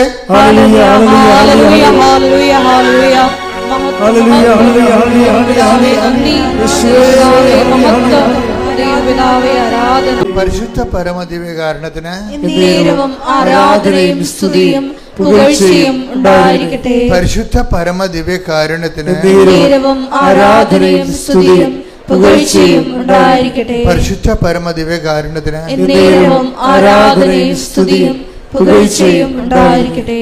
ഇത് ഞാൻ പറഞ്ഞപ്പോഴും നിങ്ങൾക്ക് കുറച്ച് പേർക്ക് ഇത് സങ്കീർണമായി തോന്നിയായിരിക്കും. പക്ഷെ സങ്കീർണമായി തോന്നേണ്ട കാര്യമില്ല. ഞാൻ വളരെ ലളിതമായിട്ടാണ് സംസാരിച്ചത്. ഈ വിഷയം ഭയങ്കര ടോപ്പായിട്ടുള്ള കോംപ്ലിക്കേറ്റഡ് ആയിട്ടുള്ള സബ്ജക്റ്റ് ആണെങ്കിലും ഞാൻ നിങ്ങളോട് സംസാരിച്ചത് ഇതാണ്. അവൻ പറയണ പോലെ get Jesus and get saved. Receive Jesus and get saved. യേശുവിനെ സ്വീകരിക്കുക, നിത്യരക്ഷ പ്രാപിക്കുക. അതിനെന്ത് ചെയ്യണം? അവൻ പറഞ്ഞതുപോലെ ചെയ്യുക. ഇത്രേ ഞാൻ പറഞ്ഞതേ. ഓക്കെ അല്ലേ? ഈ ദിവസങ്ങളിൽ നമ്മുടെ കുട്ടികളുടെ കുറച്ച് സാക്ഷ്യം ഉണ്ടായിരുന്നു. വളരെ നിഷ്കളങ്കമായ സാക്ഷ്യം. ഞാൻ സാധാരണ കുട്ടികളുടെ സാക്ഷ്യം എടുക്കാറില്ല. കാര്യം അവരെ പലപ്പോഴും മുതിർന്നവരെ പോലെയും ഉടമ്പടിയുടെ മെക്കാനിസമൊക്കെ മനസ്സിലാക്കിയിട്ട് ആക്ടിവേറ്റ് ചെയ്യുന്നവരല്ല. അവർ തിരികെത്തിച്ച് പ്രാർത്ഥിച്ച് അങ്ങനെ ഓരോ കാര്യങ്ങൾ ചെയ്ത് ആ പഴയ പ്രാർത്ഥനയുടെ ആ ഒരു മേഖലയിൽ തന്നെ ജീവിക്കുന്ന ആൾക്കാരാണ്. അല്ലാതെ അവൻ പറയണ പോലെ ചെയ്ത് ആ ഫോർമുല ഉപയോഗിച്ച് ടൈം ഷോർട്ടനിങ് നടത്തുക, ലൈറ്റ് വെയിറ്റിംഗ് ഉണ്ടാക്കുക, നോട്ട് ബൈ മിനിറ്റ് വർക്ക് ചെയ്യുക, അങ്ങനെയൊക്കെ ചിന്തിച്ച് ആലോചിച്ചല്ല ഇവർ ഉടമ്പടിയിൽ ഇൻവെസ്റ്റ് ചെയ്യണത്. ഒരു സാധാരണ കാഷ്വലായിട്ട് ആർക്കും ഇൻവെസ്റ്റ് ചെയ്യാൻ പറ്റുന്ന രീതിയിലാണ് ഈ 18 വയസ്സുകാരും. അപ്പോൾ അവരുടെ സാക്ഷ്യങ്ങൾ ഞാൻ അങ്ങനെ കാര്യമായിട്ട് എടുക്കത്തില്ല. അപ്പോൾ ഇപ്പോഴേ ഈ പരീക്ഷക്കാലമായതുകൊണ്ടാണ് ഈ ടൈമിൽ കുറച്ച് പരീക്ഷ സാക്ഷ്യങ്ങളുണ്ട്. അപ്പോൾ ഈ ഒരു സാക്ഷ്യം എന്ന് പറയണത് ഒരു 10-18 പിള്ളേർ ഒരുമിച്ച് ഒരു സാക്ഷ്യം പറഞ്ഞൊരു ദിവസം. ഒരേ പ്രായത്തിലുള്ള അവർ BSc നേഴ്സിംഗ് സ്റ്റുഡൻസാണ്. BSc നേഴ്സിംഗ് സ്റ്റുഡൻസിൻ്റെ ആന്ധ്രയിൽ നഴ്സിംഗ് കോളേജിൽ പഠിക്കുന്ന കുട്ടികളാണ്. അപ്പോൾ അവരെ സാക്ഷ്യം അവതരിപ്പിക്കുന്ന രീതികൾ നിങ്ങൾ കണ്ടു കാണാം. ആ സാക്ഷ്യം കേട്ടത് കൈപൊക്കിക്ക് ഉണ്ട്. Super, thank you. 4% ആൾക്കാർ സാക്ഷ്യം കേൾക്കുക. ആ സാക്ഷ്യത്തിൻ്റെ ഘടകങ്ങൾ നോക്കണം നല്ലതായിരിക്കും. ഇപ്പോൾ സാക്ഷ്യം ശരിക്കും പറഞ്ഞാൽ ആന്ധ്രയിലെ കുട്ടികൾ അവർ പറയുന്ന ഒന്നാമത്തെ കാര്യം, ഞങ്ങൾ അവരുടെ പരാതി നോട്ട് ബൈ മെറിറ്റ് അവർ പറയണതാണ്. അവരുടെ മെറിറ്റ് എന്ന് വെച്ച് കഴിഞ്ഞാൽ അവർക്ക് മെറിറ്റില്ല. എന്താ കാര്യം? ഒന്ന്, അവരെല്ലാവരും ആവറേജ് സ്റ്റുഡൻസാണ്. അതാണ് അവരുടെ മെറിറ്റ്. യോഗ്യതയില്ല, കരകയറാനുള്ള സാധ്യത വളരെ കമ്മിയാണ്. അതുകൊണ്ടാണ് അവർ പറയുന്നുണ്ടത് ഞങ്ങളെല്ലാം ആവറേജ് സ്റ്റുഡൻസാണ്. രണ്ടാമത്തത് അവരുടെ ഒരു ഡീമെറിറ്റ്. അതുകൊണ്ട് ഡീമെറിറ്റ്സിൻ്റെ വരുന്ന കീഴാണ്. കാര്യം നോട്ട് ബൈ മെറിറ്റ് എന്ന് പറയുമ്പോൾ നമ്മളെപ്പോഴും ഡീമെറിറ്റ് പരിശോധിക്കണം. അയോഗ്യത എന്തൊക്കെയാണ്? ഒന്നാമത്തെ എന്താണ് അയോഗ്യത? എന്താണ്? ആവറേജ് സ്റ്റുഡൻസാണ്. രണ്ടാമത്തെ അവരുടെ അയോഗ്യത, അവരെ ഒരു ഇതുപോലെ അവരുടെ കൂട്ടത്തിൽ സീനിയറായിട്ടുള്ള കുറച്ച് ഇൻ്റലക്റ്റായിട്ടുള്ള കുറച്ച് നഴ്സുമാരുണ്ടായിരുന്നു, ചേച്ചിമാർ. അപ്പോൾ ഇവരുടെ ഗതികേട് കാരണം ആ ചേച്ചിമാർ വൈകുന്നേരങ്ങളിൽ സമയം കിട്ടുമ്പോഴേക്ക് ഇവർക്ക് ക്ലാസ് എടുക്കുമായിരുന്നു, എക്സ്ട്രാ ട്യൂഷൻ എടുക്കുമായിരുന്നു നഴ്സിങ്ങിനെ, ഇവരെ കരകയറ്റി കൊണ്ടുവരാൻ വേണ്ടി. ഇവർക്ക് ഭയങ്കര പേടിയായിരുന്നു രക്ഷപ്പെടുക. കാര്യം ഭയങ്കര ലോണൊക്കെ എടുത്ത് പോയിരിക്കുകയാണ്. വീട്ടിലാണെങ്കിൽ നല്ല കഷ്ടപ്പാടുണ്ട്. അതിനിടയ്ക്ക് റിസ്ക്കാണ്. ഇവർക്ക് പഠിക്കാനുള്ള ആ ഒരു കൊതി കൊണ്ട് നീന്തി കയറാൻ വേണ്ടിയുള്ള ഒരു എല്ലാ നിവൃത്തിയില്ല, ജീവിക്കാൻ പറ്റത്തില്ല. പപ്പായും മമ്മിയും കുറച്ചും വയസ്സാകും. കുടുംബത്തെ മുന്നോട്ട് പോകണമെങ്കിൽ ഞങ്ങളെ എന്തെങ്കിലും പോയി രക്ഷപ്പെടണം. അതുകൊണ്ട് പഠിക്കാതിരിക്കാനും പറ്റത്തില്ല, പഠിക്കാനുള്ള കഴിവുമില്ല, അതിനുള്ള കാശുമില്ല. അപ്പോൾ അങ്ങനെ വന്ന് എങ്കിലും ഇവർ ബാങ്കിൽ നിന്നൊക്കെ പൈസ എടുത്ത്, പക്ഷെ അത് അവർക്ക് തികഞ്ഞില്ല. സാമ്പത്തികമായിട്ട് അവർക്ക് ഡീമെറിറ്റ് ഉണ്ട്, തികഞ്ഞില്ല. അതുകൊണ്ട് അവസാനം അവർ പറയുന്നുണ്ട്, ഞങ്ങളുടെ അവസ്ഥ മനസ്സിലാക്കിയിട്ട് ഞങ്ങളുടെ കൂട്ടുകാർ ഞങ്ങളെ വിളിച്ച് ചോദിക്കുന്നുണ്ടായിരുന്നു, നിങ്ങൾക്ക് പരീക്ഷയ്ക്ക് ഫീസിൻ്റെ സമയമായല്ലോ, പൈസ വല്ലതും വേണ്ടി വരുമോ എന്ന്. അതാണ് ഉടമ്പടി എടുക്കുമ്പോൾ ഉണ്ടാകുന്നൊരു ഹെൽപ്പിങ്. അതാണ് ദൈവം മറ്റുള്ളവരെ ഹെൽപ്പ് ചെയ്യും. ഇവർക്ക് പരീക്ഷ ഫീസ് അടക്കാൻ കാശില്ല, പക്ഷെ അവർ ചോദിക്കാതെ തന്നെ മറ്റുള്ളവർ ഇവരോട് പറയുകയാണ്. അപ്പോൾ അതൊരു ഡീമെറിറ്റ്സ് ആണ് ഇതിൻ്റെ അകത്ത്. പണം പഠിക്കാനുള്ള പൈസ ഇല്ലാതെ വരുന്നത്. രണ്ടാമത്തത് എന്താണ്? മാർക്കില്ല. മൂന്നാമത്തത് ഇവരുടെ ഡീമെറിറ്റ്സ് എന്ന് പറയണത്, ഇവരൊരു മെൻറ്ററിനെ പോലെ പഠിപ്പിച്ചുകൊണ്ടിരുന്ന സീനിയേഴ്സ് ഉണ്ട്. സീനിയേഴ്സിൻ്റെ ഡ്യൂട്ടി ടൈം മാറിപ്പോയി. ഇവർ ഫ്രീ ആകുമ്പോൾ അവർ ഫ്രീ ആകത്തില്ല, അവർക്ക് ഡ്യൂട്ടി ആവും. അത് പരീക്ഷയുടെ സമയം വന്നപ്പോഴാണ് ഇങ്ങനെ വന്ന ഒരു പ്രശ്നം വന്നത്. യുദ്ധം നടക്കാൻ പോകുമ്പോഴാണ് കുതിരപ്പടയാളികളെ കാണാതിരിക്കണമെന്ന അവസ്ഥയാണ്. യുദ്ധം നടക്കാൻ പോകുമ്പോഴാണ് കാണാത്തത്. ഇപ്പോൾ ഈ യുദ്ധം പരീക്ഷ തുടങ്ങണ ഒരു 2 ആഴ്ച ആയപ്പോൾ തന്നെ ഡ്യൂട്ടി ടൈമെല്ലാം ചേഞ്ച് ചെയ്തു പോയി. ഇവരെ തമ്മിൽ പോലും കാണാൻ പറ്റാത്ത അവസ്ഥയായി. തമ്മിൽ പോലും കാണാൻ 3 ഡീമെരിറ്റ്സ് വന്നു. ഇപ്പോൾ ഈ 3 ഡീമെരിറ്റ്സ്, ഒന്ന് സാമ്പത്തികമാണ്, രണ്ടാമത്തത് അവരുടെ ആവറേജ്, മൂന്നാമത്തത് അവരെ പഠിപ്പിച്ച ആളിൻ്റെ ഡ്യൂട്ടി മാറി, എല്ലാം ഒന്നിനൊന്ന് താഴേക്ക് തട്ടി താഴേക്ക് പോണ അവസ്ഥയാണ്. ഈ ഡീമെരിറ്റ്സിലാണ് ഇവർ ഉടമ്പടി ചെയ്യണത് മാതാവുമായിട്ട്. എന്നിട്ട് മാതാവിനോട് പറയും, അമ്മേ ഇത്രയും പ്രശ്നങ്ങളുണ്ട്, കര കയറിയില്ലെങ്കിൽ ഞങ്ങളുടെ കുടുംബം തീർന്ന്, കര കയറാനുള്ള അമ്പയറുമില്ല, അപ്പം അമ്മ മാത്രമേ അഭയമുള്ളൂ. ഇതാണ് നോട്ട് ബൈ മെറിറ്റ് എന്ന് പറയുന്ന സംഭവം. അപ്പോൾ ഇവർക്കിങ്ങനെ ഇത് പഠിപ്പിക്കാൻ ആരുമില്ലാത്തത് കൊണ്ട്, അവർക്ക് പല ചാപ്റ്റേഴ്സും മനസ്സിലാകാത്തത് കൊണ്ട് ഇവർ പരീക്ഷയുടെ ദിവസം രാത്രിയായപ്പോൾ പഠിത്തം നിർത്തിയവർ. കാര്യം ഇനി മുന്നോട്ട് നീന്തിയാൽ കയറത്തില്ലെന്ന് പറയും. അപ്പോൾ നീന്തി പോകുമ്പോൾ നമ്മൾ തളരത്തില്ലേ. അപ്പോൾ ചില ആൾക്കാർ വലിയൊരു രക്ഷിക്കണമെങ്കിൽ കൈപൊക്കാൻ വേണ്ടി കൈപൊക്കി കാണിച്ചിട്ട് ചിലപ്പോൾ ചിലർ രക്ഷിക്കും, ചിലരെങ്കിൽ മുങ്ങിപ്പോവും. അങ്ങനെയാണ്. അതുപോലെ ഇവർക്ക് പഠിക്കാൻ പറ്റാത്ത കണ്ടീഷനായി. അപ്പോൾ ഇവരെന്നാ ചെയ്ത്, ഹോസ്റ്റലിൽ മാതാവിൻ്റെ രൂപത്തിൻ്റെ മുമ്പിൽ എല്ലാവരും കൂടി ഇത് കരഞ്ഞ് അവരുടെ ജീവിത പ്രശ്നം കേൾക്കണമേ. അപ്പം അവരുടെ ജീവിത പ്രശ്നം അവരുടെ പ്രശ്നമാണ് ശരിക്കും, അത് അവർക്ക് വലിയ പ്രശ്നമാണത്.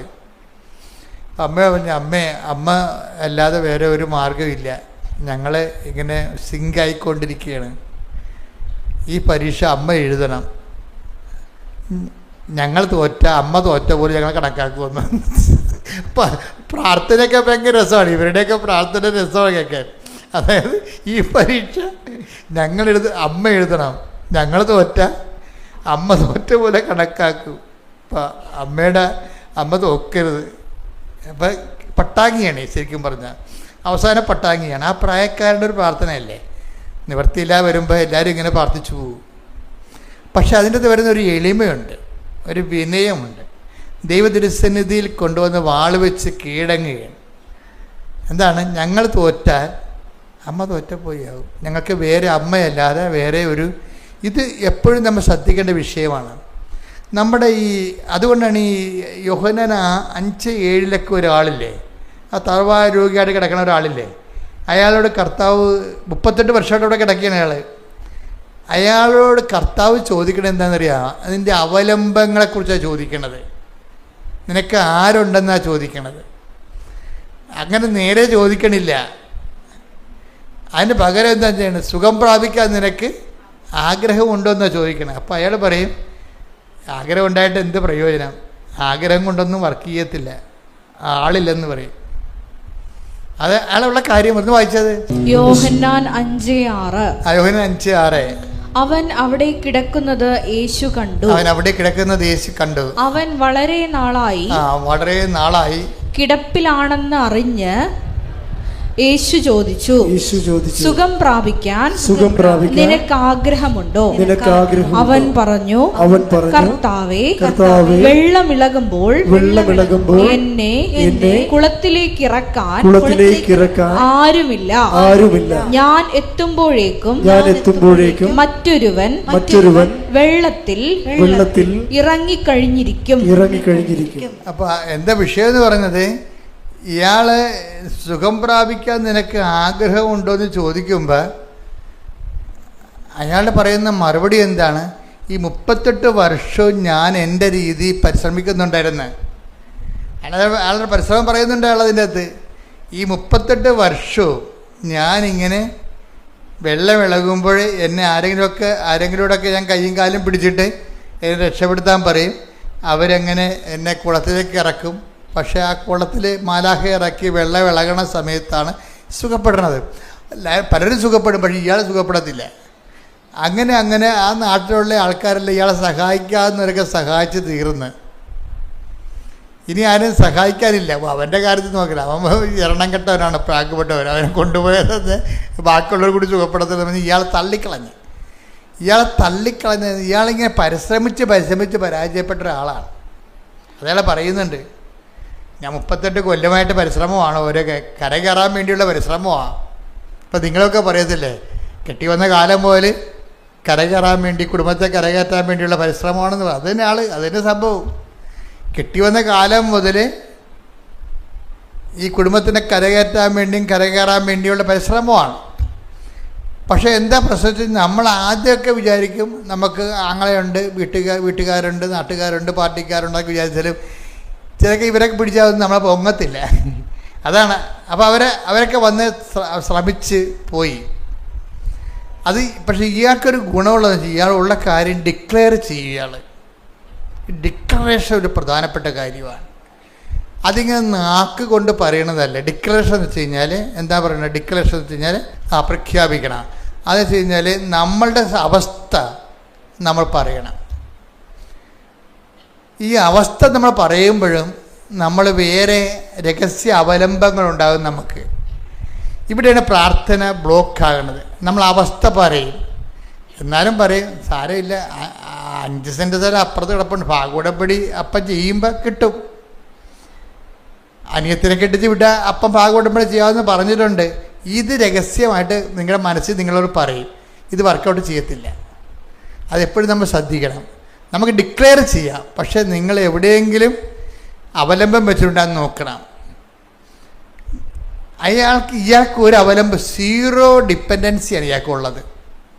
0 ഡിപ്പെൻഡൻസി വെച്ചാൽ ഇയാൾക്ക് അങ്ങനെയൊന്നും ഇല്ല. FD ഇല്ല, പിന്നെ ആരും തരാനില്ല, ആരോടും ചോദിക്കാനും ഇല്ല. ആരോടും എല്ലാവരും ചോദിച്ച് ഇയാൾ ഇയാൾ രക്ഷപ്പെടുത്താൻ വേണ്ടി പരിശ്രമിച്ച് മടുത്ത ആൾക്കാരെ ആ നാട്ടിലുള്ളൂ. പക്ഷേ ഇയാൾ എന്ത് ചെയ്യും, ഡിക്ലെയർ ചെയ്യുമ്പോൾ ആത്മാർത്ഥമായി ഡിക്ലെയർ ചെയ്യും. എന്താ പറയണത്, വെള്ളം ഇളകുമ്പോൾ എൻ്റെ ഗതികേടാണ്, വല്ലാത്ത ഗതികേടാണ് എനിക്ക്. എന്താണ്, വെള്ളം ഇളകുമ്പോൾ എന്നെ വെള്ളത്തിലേക്ക് ഇറക്കാൻ എനിക്ക് ആരുമില്ല. ഈ ആരുമില്ല എന്നുള്ള സംഭവം എനിക്ക് തോന്നുന്നത് എന്തുമാത്രം നേരത്തെ അതൊരു അവയർനെസ്സാണത്. നമ്മൾ ആരും ഇല്ലെന്ന് പറഞ്ഞാലും നമ്മൾ പറയും എന്തെങ്കിലും ഉണ്ടാകുമെന്നുള്ള ചിന്തയാണ് നമുക്ക് മനസ്സിലുള്ളത്. പക്ഷെ കാലാന്തരത്തിലെ അനുഭവം കൊണ്ട് മാത്രമേ നമ്മൾ ഈ അവയർനെസ് ഉണ്ടാകത്തുള്ളൂ. എന്താണ്, സത്യം പറഞ്ഞാൽ മനുഷ്യന് ആരുമില്ല. ഞാൻ എപ്പോഴും നിങ്ങളോട് പറയണതാണ്, എല്ലാവരും ഉള്ളപ്പോഴും ആരുമില്ലെന്നുള്ള ബോധത്തിലേക്ക് നമ്മൾ വരണം. എന്നുവെച്ചാൽ ഒരു കടുത്തൊരു വിഷയം വന്നാൽ നിങ്ങളുടെ കൂടെ 2-ാം ദിവസമൊക്കെ വീട്ടിൽ ഉറക്കം നിൽക്കാൻ, ആശുപത്രി നിൽക്കാൻ ആളുണ്ടാവും. 3-ാം ദിവസം ആരും ഉണ്ടാകത്തില്ല. ഈ നമ്മൾ ആദ്യത്തെ ഒരു സംഭവമാണ് ഈ പറയണത്. നിങ്ങൾക്ക് എന്തെങ്കിലും സംഭവിച്ചു കഴിഞ്ഞാൽ 1-ാം ദിവസവും 2-ാം ദിവസവും നിങ്ങളവർക്കും നിങ്ങളുടെ മക്കളുണ്ടാവും. മക്കളില്ല, മക്കളെ വെച്ചാൽ അവർ ആദ്യമൊക്കെ നിൽക്കും, പിന്നെ അവർ മനസ്സിൽ വിചാരിക്കും തള്ളയിണങ്ങും ചത്താ നമ്മൾ സമാധാനത്തിൽ ഇത് പഠിക്കാൻ വരുന്നെന്ന്. അങ്ങനെ തമാശയല്ല. ജീവിതത്തിൻ്റെ കറക്റ്റ് ഹൈഡ്രാ ഫേസ് നിങ്ങൾ കണ്ടിട്ടില്ല. ഇവരെല്ലാം രഹസ്യമായിട്ട് മനസ്സിൽ വിചാരിക്കും മക്കളാണ് സ്വന്തം. നമ്മൾ എന്തുമാത്രം കഷ്ടപ്പെടുത്ത് വളർത്തിയ മക്കളായാലും ശരി, അവരെ നിങ്ങൾ ഇങ്ങനെ അവരെ ജനിച്ച കാലം പോലും നിങ്ങൾ അവിടുത്തെ കഷ്ടപ്പാടെല്ലാം അവരെ പറഞ്ഞ് മനസ്സിലാക്കുന്നുണ്ട്. അത് എന്തിനാ കാര്യം, നിങ്ങൾ വീണ് പോയാൽ ഒരു താങ്ങ് കിട്ടാൻ വേണ്ടി അവർ നിങ്ങളെ ഒരുക്കുകയാണ്. ഇത് നിങ്ങൾ പറയേണ്ടതെന്നൊന്നുമല്ല ഞാൻ പറഞ്ഞത്. പറഞ്ഞിട്ടൊരു പ്രയോജനമില്ലെന്ന് ആദ്യം നിങ്ങൾ മനസ്സിലാക്കുകയും ചെയ്യണം. മനസ്സിലായല്ലേ? ഇത് പറയേണ്ടതെന്ന് ഞാൻ പറയത്തില്ല. നിങ്ങളിങ്ങനെ തച്ചനിരുന്നുകൊണ്ട് ഊണ് കഴിക്കാൻ നേരത്ത്, അരി തിരിയാൻ നേരത്ത്, ആദ്യ കാലം കെട്ടി വന്ന കാലം മുതലും നിങ്ങളെ വീട്ടിൽ കയറ്റാഞ്ഞതും, നിങ്ങൾ പായം തറയിലും എടുത്തുകൊണ്ട് അപ്പുറത്ത് പോയി കിടന്ന കാര്യം, ബന്ധുക്കളുടെ വീട്ടിൽ ഭർത്താവ് വെള്ളം അടിച്ച് വന്നിട്ട് നാത്തിൻ്റെ വീട്ടിൽ പോയി താമസക്കാരും അവിടെ ഉറക്കം വരുന്ന കാര്യം, ഇങ്ങനെയൊക്കെ കഥകളൊക്കെ നിങ്ങൾ പറയും. പക്ഷേ ഈ കടമാൻ പോത്തിനുണ്ട് ഇതൊക്കെ പറഞ്ഞിട്ട് കാര്യമില്ല. ഇതൊക്കെ കേട്ടോണ്ടിരിക്കുന്നല്ലാതെ ഒരു കഥയുമില്ല. അപ്പം നിങ്ങൾ ഇവരോട് ഇതൊക്കെ കഥകൾ പറയണതിൻ്റെ കാര്യം, എന്തെങ്കിലും ഇത്രയും ഞാൻ അനുഭവിച്ചു നിന്നെയൊക്കെ പോറ്റി വളർത്താൻ വേണ്ടി, എനിക്കെന്തെങ്കിലും സംഭവിച്ചാൽ നീ ഒരു താങ്ങുണ്ടാകണമെന്നാണ്. അപ്പം നീ ഡിപ്പെൻഡ് ചെയ്യണം. നിങ്ങൾ പറയുകയോ പറയാതിരിക്കുകയോ നിങ്ങൾ എന്ത് ചെയ്യുക, പക്ഷേ ഡിപ്പെൻഡ് ചെയ്യരുത്. ഇയാൾ നമ്മളെ രക്ഷപ്പെടുത്തുമോ എന്നുള്ള ചിന്തയിലേക്ക് വരരുത്. അത് മനസ്സിൽ പോലും ചിന്തിക്കരുത്. ചിന്തിച്ചു കഴിഞ്ഞാൽ ദൈവത്തിൽ നിങ്ങൾക്ക് പൂർണ്ണമായിട്ട് ഡിപ്പെൻഡ് ചെയ്യാൻ പറ്റത്തില്ല. ദൈവത്തിന് ഈ ഡാമേജ് ഡിപ്പെൻഡൻസി സ്വീകാര്യമല്ല. അത് എപ്പോഴും നമ്മൾ ശ്രദ്ധിക്കേണ്ട കാര്യമാണ്. എന്നുവെച്ചാൽ ഡാമേജ് ഡിപ്പെൻഡൻസി എന്ന് പറയണത് നിങ്ങൾ പകുതി ദൈവത്തിലും പകുതി പണത്തിലും FDയിലും പറമ്പിലും പൊന്നിലും വെക്കും, ഇല്ലേ? അതാണ് ഡാമേജ് ഡിപ്പെൻഡൻസി എന്ന് പറയുന്നത്. ഇതൊക്കെ ഉണ്ടായാലും ഇപ്പം ചില ആൾക്കാരുടെ മലയൊക്കെ പൊട്ടിച്ചു പോകുമ്പോൾ അവർ അയ്യോ ചേച്ചി അങ്ങനെ സംഭവിച്ചു ചേച്ചി പ്രാർത്ഥിക്കാൻ മാതാവിനോട് പറയാം എന്ന് പറയുമ്പോഴും ഞാൻ ഉള്ളിച്ചിരിക്കും, നല്ല കാര്യം പോയത് പൊട്ടണം. എന്താ കാര്യം വെച്ചാൽ ഈ സാധനം ഇട്ടുകൊണ്ട് ഇവിടെ വരേണ്ട വല്ല കാര്യമുണ്ട് അവർക്ക് ഈ ബഹളത്തിൻ്റെ ഇടയിൽ മാലയൊക്കെ ഇട്ടുകൊണ്ട് വരേണ്ട വല്ല കാര്യമുണ്ട് അവർക്ക്. അപ്പോൾ ഇവർ ഈ നാട്ടുകാരെ കാണിക്കാനും വീട്ടുകാരെ കാണിക്കാനും വേണ്ടി വീട്ടിൽ ഇരുന്നാലും വീട്ടുകാരെ അടിച്ചു മാറുന്ന കാരണമാണ് ഈ കടത്തിയിട്ടുണ്ട് നടക്കുന്നത്. ഇതിൻ്റെ അകത്ത് ഇവർ ഡിപ്പെൻഡ് ചെയ്യുന്നുണ്ട്. ഏതെങ്കിലും കാര്യത്തിന് ഡിപ്പെൻഡ് ചെയ്യേണ്ടതെന്നല്ല സംഭവം. ഇത് നമുക്ക് ദൈവത്തിൻ്റെ ഉറപ്പ്, ദൈവം നമുക്കുള്ളതുപോലുള്ള ഉറപ്പ്, ഒരു പക്ഷേ അതിനേക്കാൾ വലിയ ഉറപ്പ് ഈ നിങ്ങളുടെ കയ്യിലുള്ള ഈ ആസ്തിക്ക് നിങ്ങൾ കൊടുക്കുന്നുണ്ട്. ഇത് നമ്മളെ ഒരു അപകടമാണ് ആധ്യാത്മിക മേഖലയിൽ. അതുകൊണ്ടാണ് ഈ സീറോ ഡിപ്പെൻഡൻസിയിലാണ് ഈ ഔഷധപിതാവിനും മാതാവിനും ദൈവം ട്രെയിൻ ചെയ്തിരിക്കുന്നത്. വീട്ടിൽ നിന്ന് വിളിച്ചുകൊണ്ട് പോകുന്നില്ലേ? അവരെ പ്രസവിക്കണ സമയമായപ്പോൾ വീട്ടിൽ നിന്ന് വിളിച്ചുകൊണ്ട് പോകുന്നില്ലേ? എന്ന് വെച്ച് കഴിഞ്ഞാൽ ഒരു പൂച്ചക്കുഞ്ഞിനെ പോലും ഇവർ ഡിപ്പെൻഡ് ചെയ്യരുത്.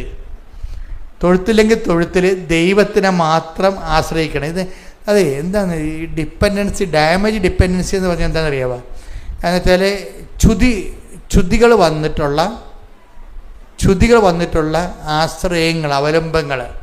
മർക്കോസ് 12:30 നീ നിന്റെ ദൈവമായ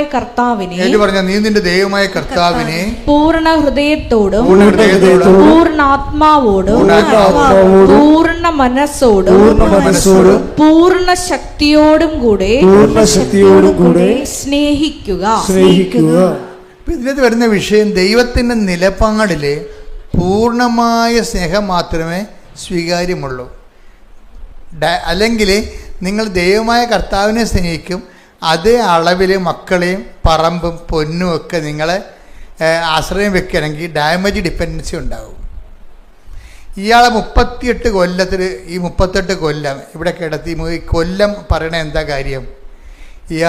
ഇയാൾക്ക് ആരോ ഉണ്ട് എന്ന് പറഞ്ഞുകൊണ്ട് ഇയാൾ ഇങ്ങനെ മനുഷ്യന്മാരെ ആശ്രയിച്ച് അനുഗ്രഹം ലാഗ് ചെയ്തെടുത്തതാണ്. എത്രയോ പേര് ഇയാളെ സഹായിക്കാൻ വേണ്ടി ആ വെള്ളത്തിൽ ചുവന്നുകൊണ്ട് ഇറക്കിയതാണെന്ന് അറിയാമോ? ഈ ആൾക്കാരൊക്കെ ഉണ്ടായിട്ട് ഇയാൾ സുഖപ്പെട്ടില്ല. ദൈവത്തിന് വേണമെങ്കിൽ സുഖപ്പെടുത്താമായിരുന്നു. ഇവൾ ഡിപ്പെൻഡൻസി വന്ന പ്രശ്നമാണിത്. എനിക്ക് നാട്ടുകാരുണ്ട്, പാർട്ടിക്കാരുണ്ട്, പറമ്പുകാരുണ്ട്, വീട്ടുകാരുണ്ടെന്നൊക്കെ പറഞ്ഞുകൊണ്ട് ഇയാൾ ഓരോ മനസ്സിൽ ദൈവത്തിൻ്റെ സ്ഥാനത്ത് വേറെ ആൾക്കാരെയൊക്കെ വെച്ചിട്ടുണ്ട്. അതുകൊണ്ടാണ് ഈ 38 കൊല്ലം എടുത്തത്. അല്ലെങ്കിൽ യേശു വരുന്ന മുമ്പ് തന്നെ ആരെങ്കിലും പിടിച്ച് വെള്ളത്തിൽ മുക്കി വെച്ചെങ്കിൽ ഇയാൾ സുഖപ്പെട്ടേനെ. ഇയാളെ സുഖപ്പെടാത്തതിൻ്റെ കാരണം ദൈവത്തെക്കാൾ പ്രാധാന്യം ഇയാൾ ബന്ധുക്കൾക്ക്, സ്വന്തപ്പെട്ടവർക്കും, മക്കൾക്കും എല്ലാം കൊടുത്തിട്ട് ഡിപ്പെൻഡൻസി വെച്ച്. ദൈവത്തിനുള്ള കുഴപ്പമെന്ന് വെച്ച് കഴിഞ്ഞാൽ അങ്ങനെയുള്ള ഡിപ്പെൻഡൻസി സ്വീകാര്യമല്ല. അതാണ് പൂർണ്ണ ഹൃദയം എന്ന് പറഞ്ഞതിൻ്റെ കാരണം. ഇത് നിസ്സാരമല്ല, ശരിക്കും പറഞ്ഞാൽ സീരിയമാണ്. അത് ഈശോ വന്ന കാലത്ത് ഈശോ ഇതിനെ വളരെ സീരിയസ് ആയിട്ടാണ് എടുത്തത്. ഈ ഒരു കൽപ്പന എന്താണ്? എന്നേക്കാളുപരി ഭർത്താവിനെ സ്നേഹിക്കുന്നവൻ ഐ ഡോണ്ട് വാണ്ട് എന്ന് പറഞ്ഞ് അത്രയും ക്ലിയറായിട്ടാണ് പറഞ്ഞിരിക്കുന്നത്. പള്ളിയച്ചന്മാരിതൊന്നും പറയത്തില്ല. എന്താ കാര്യം? ക്രിസ്തുവിനെ കൊടുക്കുകയല്ല പലരുടെ ഉദ്ദേശം. അവരുടെ ആ വചനത്തിനുള്ള പറ്റുന്നൊരു അതായത് കട്ടൻ്റെ ക്രിസ്തുവിനെ കൊടുക്കാൻ തീരുമാനിക്കുന്നില്ലെങ്കിൽ ആ പ്രസംഗം കൊണ്ട് പ്രത്യേകിച്ച് ഗുണങ്ങളൊന്നും ഉണ്ടാകത്തില്ല. കുറച്ച് ഇളക്കങ്ങളൊക്കെ ആൾക്കാരുണ്ടാക്കാവുന്നല്ലാതെ നിങ്ങളുടെ ജീവിതത്തിൽ സീറോ ഗ്രോത്ത് ആയിരിക്കും വരാൻ പോണത്. നിങ്ങൾ ക്രിസ്തുവിനെയാണ് അന്വേഷിക്കണമെന്നുണ്ടെങ്കിൽ ഡിപ്പെൻഡൻസി ഇതെല്ലാം മാറ്റിയിട്ട്, അത് ഈ മനുഷ്യൻ അവസാനം പറയുന്നുണ്ട്. ഇപ്പോൾ എൻ്റെ അനുഭവം കൊണ്ട് ഞാൻ പഠിച്ച അയാൾ അനുഭവം കൊണ്ട് പഠിച്ച കാര്യമാണ് പറയണത്. 5:6 എന്താ പറയണത്? വെള്ളം ഇളകുമ്പോൾ എന്നെ വെള്ളത്തിലേക്ക് ഇറക്കാൻ ഇനി ആരുമില്ല എന്നുള്ളതാണ്. ഉണ്ടായിരുന്ന ആൾക്കാരൊക്കെ ചെയ്ത് പരിശ്രമിച്ച് പരാജയപ്പെട്ട് പോയി, പിന്തിരിഞ്ഞു പോയി. ഇയാളെ രക്ഷപ്പെടുത്താൻ വേണ്ടി പരിശ്രമിച്ച് പരാജയപ്പെട്ട് പിന്തിരിഞ്ഞു പോയി ആൾക്കാരെല്ലാം. ഇനി ആരും ഇല്ലെന്നാണ് പറയണത്. അപ്പം അങ്ങനെ ഒരു സീറോയിൽ അയാളെ കൊണ്ടുവരുമ്പോൾ അയാളത് ഡിക്ലെയർ ചെയ്യും. ഈ പെൺപിള്ളേരുടെ ഗുണം ഇതാണ്, അവർ ഡിക്ലെയർ ചെയ്ത് എന്താണ് പറയുന്നത്? അവർ പറഞ്ഞത് അതായത് അവർ അമ്മയോട് പറയുന്നത്, അമ്മേ സത്യം പറഞ്ഞ അമ്മയല്ലാതെ ഞങ്ങൾക്ക് ആരുമില്ല ഡിക്ലെയർ ചെയ്യും. ഡിക്ലെയർ ചെയ്യുക. അതായത് നമ്മൾ അമ്മയുണ്ട്, ഉടമ്പടി എടുത്തിട്ടുണ്ട്, യുദാസൻ്റെ പുണ്യാണെടുത്ത് നൊവേനം നിറഞ്ഞിട്ടുണ്ട്. അയ്യോ എന്തുമാത്രം മനുഷ്യരാണെന്നറിയാമോ, എവിടെ അങ്ങനെ കറങ്ങി നടക്കും. കർക്കസ്ഥാനിയുടെ ഭയങ്കര ബഹളമല്ലേ ഇവിടെ. അവരെല്ലായിടത്തും കൊണ്ട് അക്കൗണ്ട് തുറക്കും. അത് എവിടെ നിന്നാണ്, ഇനി കൃപാസത്തിൽ നിന്നാണ്, ഇനി യുദാസൻ്റെക്ക് എന്നാണ്, അന്തൂരിതിനൊക്കെ എന്നാണ് അറിയത്തില്ല. അതുകൊണ്ട് എല്ലായിടത്തും കൊണ്ട് പണി വയ്ക്കും. എല്ലാവരും കൊണ്ട് നിങ്ങളുടെ പണിയുകയും ചെയ്യും. എന്താ കാര്യം? നിങ്ങൾ ഫ്രോഡാണെന്ന് ദൈവത്തിന് അറിയാം. അതാ വിഷയം. അത് യുദാസായാലും അന്തൂരിസായാലും അമ്മയായാലും കാര്യം കണ്ടാൽ മതി എന്നുള്ള രീതിയിലാണ് നിങ്ങൾ നിലപാട് പ്രഗ്മാറ്റിക്കാണ്. അതുകൊണ്ട് നിങ്ങൾ ഫ്രോഡാണെന്ന് ദൈവം ബ്രാൻഡഡ് ആയിട്ടുണ്ട്. അപ്പം അതുകൊണ്ട് എപ്പോഴും ദൈവത്തിരുസന്നിധി വരുമ്പോൾ വളരെ സൂക്ഷിച്ച് വേണം കൈകാര്യം ചെയ്യാൻ. പ്രത്യേകിച്ച് ഉടമ്പടി നിങ്ങൾ ചെയ്തിരിക്കുന്നത് ഒരു പ്രാർത്ഥനയല്ല, ബയലാട്ടറൽ എഗ്രിമെൻ്റാണ്, ദൈവമായിട്ടൊരു എഗ്രിമെൻ്റാണ്. ഈ എഗ്രിമെൻറ്റിൽ ആദ്യമേ ഡിക്ലെയർ ചെയ്യേണ്ടത് എന്താണ്? ഞാൻ ഉടമ്പടി എടുക്കേണ്ട കാരണം എന്ന് വെച്ച് കഴിഞ്ഞാൽ ഉടമ്പടിയിലോട്ട് എനിക്ക് പ്രാർത്ഥിച്ചാൽ മതിയായിരുന്നു. പലരോടും പ്രാർത്ഥിക്കുന്ന വ്യക്തിയാണെങ്കിൽ നിനക്ക് പ്രാർത്ഥിച്ചാൽ മതി. പക്ഷെ ഉടമ്പടി വരുമ്പോൾ ബാക്കിയെല്ലാം കട്ട് ചെയ്ത് കളയണം നീ. എന്താ കാര്യം? ഉടമ്പടി അവസാനത്തെ ഓപ്ഷനാണ്. എല്ലാം പരാജയപ്പെട്ട് കഴിയുമ്പോൾ, സമയവും നിന്നെ തോൽപ്പിച്ച് കഴിയുമ്പോഴാണ് നീ ഉടമ്പടിയിലോട്ട് വരണത്. ഉടമ്പടിയിലോട്ട് വന്നിട്ടും നിങ്ങൾ അവിടെ ഇവിടെയും പോയി ഡിപ്പെൻഡൻസി കാണിച്ചു കഴിഞ്ഞാൽ സ്വാഭാവികമായിട്ട് ഉടമ്പടിക്ക് അവിശ്വസ്തത വരും. നിങ്ങൾക്ക് വരികയൊക്കെ ചെയ്യാം, അതൊന്നും പ്രശ്നമൊന്നുമില്ല. കാര്യം എന്താ പ്രശ്നം വെച്ചാൽ നമ്മൾ ശ്രദ്ധിക്കേണ്ടത് ഉടമ്പടി ഒരു നിവൃത്തിയും ഇല്ലാത്തവൻ്റെ അവസാനത്തെ ഓപ്ഷനായിട്ടാണ് ഇത് വരണത്. അപ്പോൾ അങ്ങനെ വരുമ്പോൾ അങ്ങനെ ആയിരിക്കണം. എന്നിട്ട് ആണ് നിങ്ങൾ ഇതിൻ്റെ അകത്ത് ഫുൾ എനർജി ഇൻവെസ്റ്റ് ചെയ്യണം. രോഗികളെ പോയി കാണുകയും അതുപോലെ തന്നെ വെയിലും മഴയും കൊണ്ടിട്ട് കർത്താവിൻ്റെ വചനങ്ങൾ പ്രഘോഷിക്കുകയും ജനങ്ങൾക്ക് കർത്താവിനെ കൈമാറുകയും ചെയ്തുകൊണ്ട് ജീവിത വ്രതമായിട്ടെടുക്കുക. അല്ലാതെ രാവിലെ എഴുന്നേറ്റൊരു പ്രാർത്ഥന, നീലത്തിരി കത്തിച്ച് രാത്രി ഒരു പ്രാർത്ഥന, അത്രയേ ഉള്ളൂ. അതല്ല, കുറച്ച് പ്രേക്ഷക പ്രവർത്തനം ചെയ്യണം. അതൊക്കെ ഞാൻ ഇപ്പം ചെയ്യുന്നു, ഇപ്പം തന്നെ ഞാൻ ചെയ്യുന്നുണ്ടെന്ന് പറയും.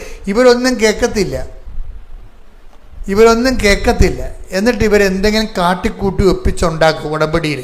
അതുകൊണ്ടാണ് ദൈവം നിങ്ങളെ സ്വീകരിക്കാത്തത്. ഇയാൾ ഡിക്ലെയർ ചെയ്യണം, കണ്ടില്ലേ? വെള്ളം ഇളകുമ്പോൾ എന്നെ കുളത്തിലേക്ക് ഇറക്കാൻ ഇനി ആരും അവശേഷിക്കണില്ല, ഞാൻ പൂർണ്ണമായി അങ്ങേ അവലംബം ചെയ്യുന്നു. അത് തന്നെയാണ് കുഞ്ഞുങ്ങൾ പറയണത്. കുഞ്ഞുങ്ങളെന്താ പറയണത്? ഇനി അമ്മയേ ഉള്ളൂ. എന്നിട്ട് അമ്മയോട് ഇവർ പറയണ ഒരു എഗ്രിമെൻറ്റിലെത്തും. ഉടമ്പടിക്കുള്ള ഗുണമെന്ന് പറയണത് ദൈവവും നമ്മളും തമ്മിൽ സംസാരിക്കാൻ പറ്റുന്നു എന്നുള്ളതാണ് ഇതിൻ്റെ ഉടമ്പടിയല്ലേ.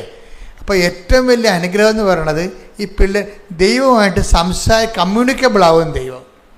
എന്ന് പറയാം, അമ്മേ ഞങ്ങളുടെ അവസ്ഥ ഞങ്ങൾ തോറ്റപ്പെട്ട ആൾക്കാരെ പോലെ തോക്കുയർത്തി ഞങ്ങൾ സമ്മതിച്ചു.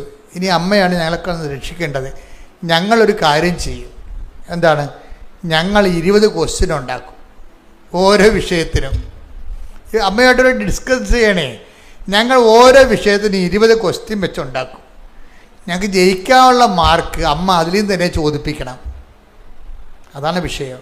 അപ്പോൾ വിശ്വാസം കുറച്ചുകൂടി കടുത്ത രീതിയിലേക്കാണ് കൊണ്ടുവരുന്നത് പിള്ളേർ. എന്താ കാര്യം?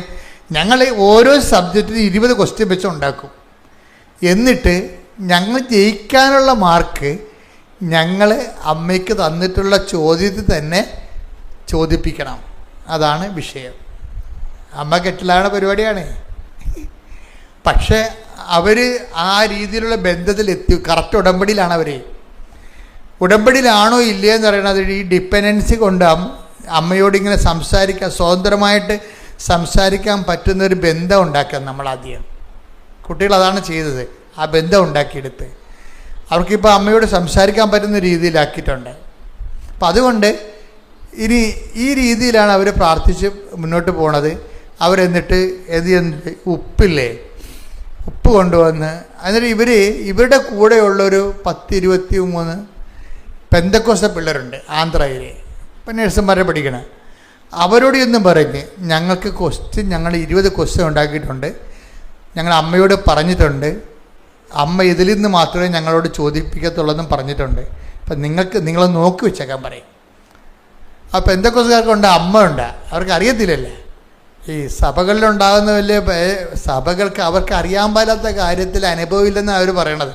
എല്ലാവരും കുറ്റം പറയാൻ പറ്റത്തില്ല, അവർക്ക് അനുഭവമില്ലല്ലോ. ഈ ലൂർദായാലും ഫാത്തിമയായാലും ഇതെല്ലാം പ്രത്യക്ഷപ്പെട്ടിരിക്കണം എല്ലാം കത്തോലിക്ക മേഖലകളിലാണ് ഇതെല്ലാം അമ്മയുടെ പ്രത്യക്ഷീകരണം മുഴുവനും നടന്നിരിക്കണം മുഴുവനും. അംഗീകരിക്കണില്ല എന്നുണ്ടെങ്കിൽ അനുഭവം ഉണ്ടാകത്തില്ല ഒരിക്കലും. അപ്പോൾ അവർക്ക് ആ അനുഭവമില്ല. അവർ പറയും ഞങ്ങൾക്ക് ഇതിനെക്കുറിച്ച് വിശ്വാസമില്ലെന്ന് പറയും. അപ്പോൾ അവർ പറയും ഞങ്ങൾ അമ്മ തന്ന ചോദ്യങ്ങളൊന്നും നോക്കി വെക്കുക, അതിന് പ്രശ്നമൊന്നുമില്ലല്ലോ. അപ്പോൾ അവർക്ക് ആ ചോദ്യം കൊടുത്ത് പറയും. എന്നിട്ട് എന്ത് ചെയ്യും? ഇവർ ഉപ്പ് കൊണ്ടുപോയിട്ട് ഇവരുടെ സീറ്റിൽ, പരീക്ഷാ സീറ്റിലെല്ലാം വിതറും. ഉപ്പ് കൊണ്ടുപോയി, ഉടമ്പടി ഉപ്പ് കൊണ്ടുപോയിട്ട് പരീക്ഷാ സീറ്റിലും വിതറും. എൻ്റെ വിഷയം, നിങ്ങളവർക്ക് കൃപാസനത്തിൽ ചെല്ലുമ്പോൾ ചിലർ പറയും ഒരു വിവരമില്ലാത്തമാർ കുറേ ആൾക്കാരുണ്ട്. അവർ പറയും അവിടെയൊക്കെ അന്ധവിശ്വാസം പഠിപ്പിക്കണം എന്ന് പറയും. അച്ഛന്മാരും കന്യാസിമാരും പറഞ്ഞിട്ടുണ്ട് ഇത്. എന്നോട് വന്ന് ചോദിച്ചിട്ടുണ്ട്, അച്ഛാ ഇതിനൊക്കെ ഉപ്പ് വെഞ്ചരിച്ച് കൊടുക്കുക. ഞാൻ പറഞ്ഞാൽ നിങ്ങളൊന്ന് ക്ലാസ്സിൽ പങ്കെടുത്തിട്ട് ഉടമ്പടിയിൽ എടുത്തിട്ട് സംസാരിക്കാൻ പറയും. അല്ലാതെ ഇവരോട് സംസാരിക്കേണ്ട കാര്യം ഇരിക്കെന്താ? നിങ്ങൾ ആദ്യം ഉടമ്പടി എടുത്തിട്ട് ഉടമ്പടി പ്രോസസ്സിലൂടെ വാ. അപ്പം നിങ്ങൾക്ക് മനസ്സിലാവും എന്താ സംഭവം. ഉടമ്പടി വർക്ക് ചെയ്യണത് not by merit but by ഗ്രേസിലാണ്. രക്ഷയുടെ ദൈവം കൊടുത്തിരിക്കുന്ന ഫോർമുല അതാണ്. എന്താണ്? നിൻ്റെ കഴിവ് കൊണ്ടല്ല, എൻ്റെ കൃപ കൊണ്ടാണെന്ന്. അപ്പം ഇത് നമ്മൾ പ്രഖ്യാപിക്കണം. എന്താ കാര്യം? ഇത് നോട്ട് ബൈ എൻ്റെ മെറിറ്റല്ല, നിൻ്റെ കഴിവ്. അതാണ് ഈ ഉപ്പ് വെഞ്ചരിച്ച് നമ്മൾ കൊണ്ടുപോയി ആ ഉപ്പ് വെഞ്ചരിച്ച് കൊണ്ടുപോയി അത് എന്ത് ഇടണം? അതിൻ്റെ ഒരു തരി ഇട്ടാൽ മതി. ആ കസേര ഇട്ടിട്ടാണ് ഇവർ ഇരിക്കണത്. എന്താ കാര്യം? ഞങ്ങൾ കൈപൊക്കി തോറ്റ് സമ്മതിക്കുന്നു. എൻ്റെ പഠനം കൊണ്ടോ എൻ്റെ ഓർമ്മശക്തി കൊണ്ടോ ഒന്നുമല്ല, അമ്മ ദൈവത്തിൻ്റെ കൃപ കൊണ്ടാണ് ഞങ്ങൾ ജയിക്കാൻ പോകണമെന്ന് പ്രഖ്യാപിക്കാൻ. അതിൻ്റെ ഒരു പ്രഖ്യാപനമാണ് ഈ ഉപ്പിടണത്. അല്ല ഉപ്പും പഞ്ചാരയും വെഞ്ചരിച്ച് കൊടുത്തു കഴിഞ്ഞാൽ നമ്മൾ ആൾക്കാർക്ക് ഭക്ഷണത്തിന് രുചി കൂട്ടണ പോലുള്ള ഏർപ്പാടല്ല ഇത് മീഡിയമാണ്. എന്തിനാണ്? Not by merit but by grace എന്നുള്ള വചനത്തിൻ്റെ പ്രഖ്യാപനമാണിത്. അത് അറിയണം നിങ്ങൾ. അതുകൊണ്ടാണ് വിശ്വാസ പ്രമാണം ചൊല്ലിയിട്ട് വേണം ഇത് ചെയ്യാനെന്ന് പറയുന്നതിൻ്റെ കാര്യം എന്താണ്? ഇനി മെറിറ്റ് എനിക്കില്ല, ഇനി നിൻ്റെ ഗ്രേസിൽ മാത്രമേ ഇത് വർക്കൗട്ട് ചെയ്യത്തുള്ളൂ. ആദ്യ ദിവസം തന്നെ ഇവർ ആദ്യത്തെ പരീക്ഷയ്ക്ക് തന്നെ ജയിക്കാനുള്ള മാർക്ക് അമ്മ 20-ൽ 11 ഇവർ പഠിച്ചത് തന്നെ അമ്മ ചോദിപ്പിച്ച്. അതോടുകൂടി കണക്ക് കൂട്ടി നോക്കിയപ്പോൾ ജയിക്കാനും ബാക്കി മാർക്ക് അതിൽ നിന്ന് കിട്ടി. അപ്പം തന്നെ പെന്തക്കോസ്തുകാർ ഇളകി. പിറ്റേ ദിവസം ഇവരോട് വന്ന് ചോദിച്ചു വാങ്ങിച്ചുകൊണ്ട് പോയി. കാശുരൂപം തൊട്ട് പ്രാർത്ഥിക്കുകയും പിന്നെ എന്താണ് ഉപ്പ് മേടിച്ചുകൊണ്ട് പോയി. ഈ പരീക്ഷകൾക്കെല്ലാം 11 ചോദ്യം വെച്ച് അമ്മ ചോദിപ്പിച്ചിട്ടുണ്ട്. ഈ പരീക്ഷകൾക്കെല്ലാം ഇവിടെ വിജയശതമാനം എത്രയാണെന്ന് അറിയാമോ? ഇവർ അമ്മയോട് പറഞ്ഞത് ആവറേജ് മതി കേട്ടോ. അപ്പനും അമ്മയെടുത്ത് മുഖത്ത് നോക്കണമല്ല. ഇനി അതുങ്ങളെ കൊണ്ട് വേല എടുപ്പ് നടുപിടിച്ച് ഇനിയും പഠിക്കാനുള്ള കാശ് വീട്ടിലില്ല. അതുകൊണ്ട് ആവറേജ് തന്നാൽ മതി, ഞങ്ങൾക്ക് എങ്ങനെയെങ്കിലും ഞങ്ങൾ തല്ലിപ്പിടിച്ചോളാം. അമ്മ എല്ലാത്തിനും 45 മക്കൾക്കും ഡിസ്റ്റിങ്ഷൻ കൊടുത്തിരിക്കുകയാണ്. ഇതാണ് ഉടമ്പടി നോട്ട് ബൈ മെറിറ്റ് എന്ന് പറയണത്. നോട്ട് ബൈ മെറിറ്റ് എന്ന് വെച്ചാൽ ബട്ട് ബൈ ഗ്രേസ്. ഇതിൻ്റെ അകത്ത് വരുന്ന വർക്കിംഗ് എന്ന് പറയണത് ഇവർ ഓരോരോ സമയത്തും ഈ നോട്ട് ബൈ മെറിറ്റ് പ്രഖ്യാപിക്കണം. നമ്മുടെ ജീവിതത്തിൽ വരുന്ന ഓരോ സാഹചര്യം മെറിറ്റ് ലൂസ് ചെയ്തത് പ്രഖ്യാപിക്കാനുള്ളതാണ്. ഇടയ്ക്ക് എന്തെങ്കിലുമൊക്കെ സംഭവിക്കുകയെ ബാങ്ക് മാനേജർ ലോൺ തരാമെന്ന് പറഞ്ഞ ആൾ പറയും, അയ്യോ പിറ്റേ ദിവസം ചിലവ് പറയും, സാറേ ബാങ്ക് ലോൺ അനുവദിച്ച് സാറ് തരാമെന്ന് പറഞ്ഞായിരുന്നു. ഏത് സാറ്?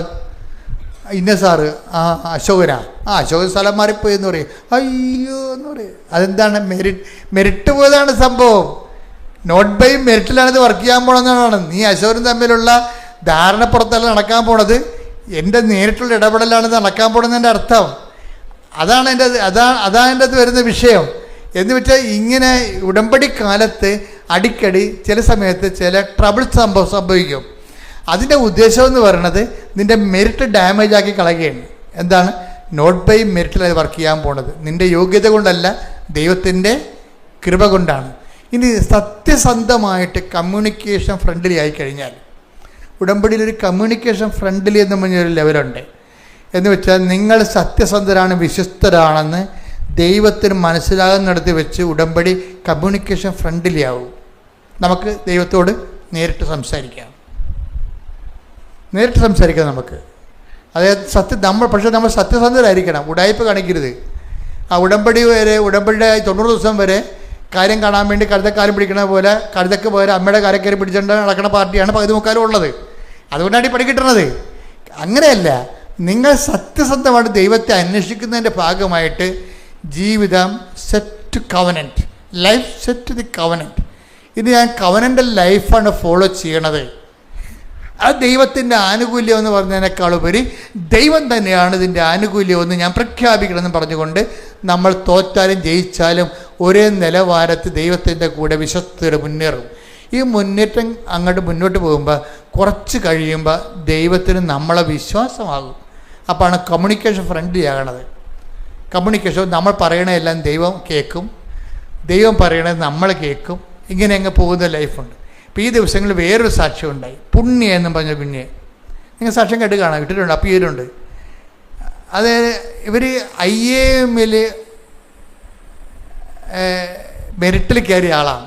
നിങ്ങൾക്കറിയാലോ IAM എന്ന് പറയുന്നത് ഇന്ത്യൻ ഇൻസ്റ്റിറ്റ്യൂട്ട് ഓഫ് മാനേജ്മെൻറ്റ്, ഭയങ്കര IAS പോലെ റാങ്കിലുള്ളതാണ്. കുറേ അതുപോലെ അഡ്മിനിസ്ട്രേറ്റീവ് സർവീസ് ഉണ്ട്. ഇതുപോലെ ഈ ഫോറസ്റ്റിന് IFSR എന്നൊക്കെ പറയത്തല്ലേ, അപ്പം അതുപോലെ തന്നെയുള്ള സർവീസാണ് IAM. ഈ മാനേജ് ഇക്കണോമിക്, ഫൈനാൻസ്, ടാക്സേഷൻ ഇങ്ങനെയുള്ള മേഖലയിലാണ് ഇത്. മാനേജ്മെൻറ്റ് കോഴ്സാണിത്. ഇതിന് നമുക്ക് അഡ്മിഷൻ കിട്ടിയാൽ തന്നെ അപ്പം തന്നെ ജോലി ഉറപ്പാകും. അപ്പം IAM കയറി പറയുന്നത് ഭയങ്കര പാടാണ്. കാര്യം MG യൂണിവേഴ്സിറ്റിയിൽ നിന്ന് ഫസ്റ്റ് റാങ്കാണ്. ഫൈനാൻസ് ആൻഡ് ടാക്സേഷൻ കൊമേഴ്സിൽ ഫസ്റ്റ് റാങ്ക് കിട്ടിയ സ്റ്റുഡൻ്റാണ് പുണ്യ. പക്ഷേ പുണ്യ ഫസ്റ്റ് റാങ്ക് കിട്ടിയെങ്കിലും പുണ്യയെ സംബന്ധിച്ചുള്ള ഒരു പ്രശ്നമുള്ളതെന്ന് വെച്ച് കഴിഞ്ഞാൽ IAM പോകാനുള്ള കൊതിയുണ്ട്. പക്ഷേ അവിടെ നിന്ന് വെച്ചാൽ കോമ്പറ്റീഷനാണ്. കാര്യം ഈ ഓൾ ഇന്ത്യ എക്സാമാണത്. ചിലപ്പോൾ 8 ലക്ഷം പേര് എഴുതും, ചിലപ്പോൾ 5 ലക്ഷം പേര് എഴുതും. മെറിറ്റ് സീറ്റ് പോലും 2500 ഉള്ളൂ. ഈ 3 ലക്ഷം പേര് എഴുതിയാലും 8 ലക്ഷം പേര് എഴുതിയാലും മെറിറ്റ് സീറ്റ് എന്ന് പറയണത്, യോഗ്യതയിൽ കയറണത് സീറ്റ് 2500 ഉള്ളൂ. അപ്പോൾ ഇന്ത്യ മുഴുവനുമുള്ള ആൾക്കാർ 8 ലക്ഷം ആൾക്കാർ 5 ലക്ഷം ആൾക്കാരായിട്ട് കോമ്പറ്റ് ചെയ്യാനാണ്. അതിൽ 2500 കയറി വരണം, പാടാണ്. അത്തരം ഇടിപെട്ട് ടെസ്റ്റുകളാണ് ഉള്ളത്. പക്ഷേ ഇവളതുകൊണ്ട് പുണ്യ പറയും, ഉടമ്പടി എടുത്തിട്ട് പറയാം, അമ്മ ഞാൻ അടുത്ത കൊല്ലം എഴുതാം, എനിക്ക് ഇപ്പോൾ തന്നെ ആംബിയർ ഇല്ലെന്ന് പറയും. അതാണ് ഫസ്റ്റ് പോയിൻ്റ്. എന്താണ്? അടുത്ത കൊല്ലം കാറ്റ് എക്സാമിനാണ് പോകേണ്ടത്. അതായത് അത് അടുത്ത കൊല്ലം എഴുതാം, എനിക്ക് ഒരു കൊല്ലം ഞാൻ പഠിച്ചിട്ട് അടുത്ത കൊല്ലം എഴുതാം. ഇപ്പോഴത്തെ അടുത്ത കൊല്ലം തന്നെ ഒക്കുമെന്ന് അറിയത്തില്ല, കാര്യം ഹൈ കോമ്പറ്റീഷൻ അല്ലേ ഈ സംഭവം. പക്ഷെ ഉടമ്പടി എടുത്തു കഴിഞ്ഞ് കുറച്ച് കഴിഞ്ഞപ്പോൾ തോന്നി ഈ ഒരു കൊല്ലം വെറുതെ കളയണ എന്താ, എഴുതി നോക്കാമെന്ന് പറയും. ഒരു കൊല്ലം വെറുതെ കളയണ എന്താ, എഴുതി നോക്കാമെന്ന് പറയും. അങ്ങനെ IAM പരീക്ഷയ്ക്ക് പോകും. IAM പരീക്ഷയ്ക്ക് പോയി കഴിഞ്ഞിട്ട് അപ്പോൾ 2 ആഴ്ച സംബന്ധിച്ചിടത്തോളം 2 ആഴ്ച ഈ ഇംഗ്ലീഷ് ഇവർക്ക് ഭയങ്കര ഫ്ലുവൻ്റാണ്.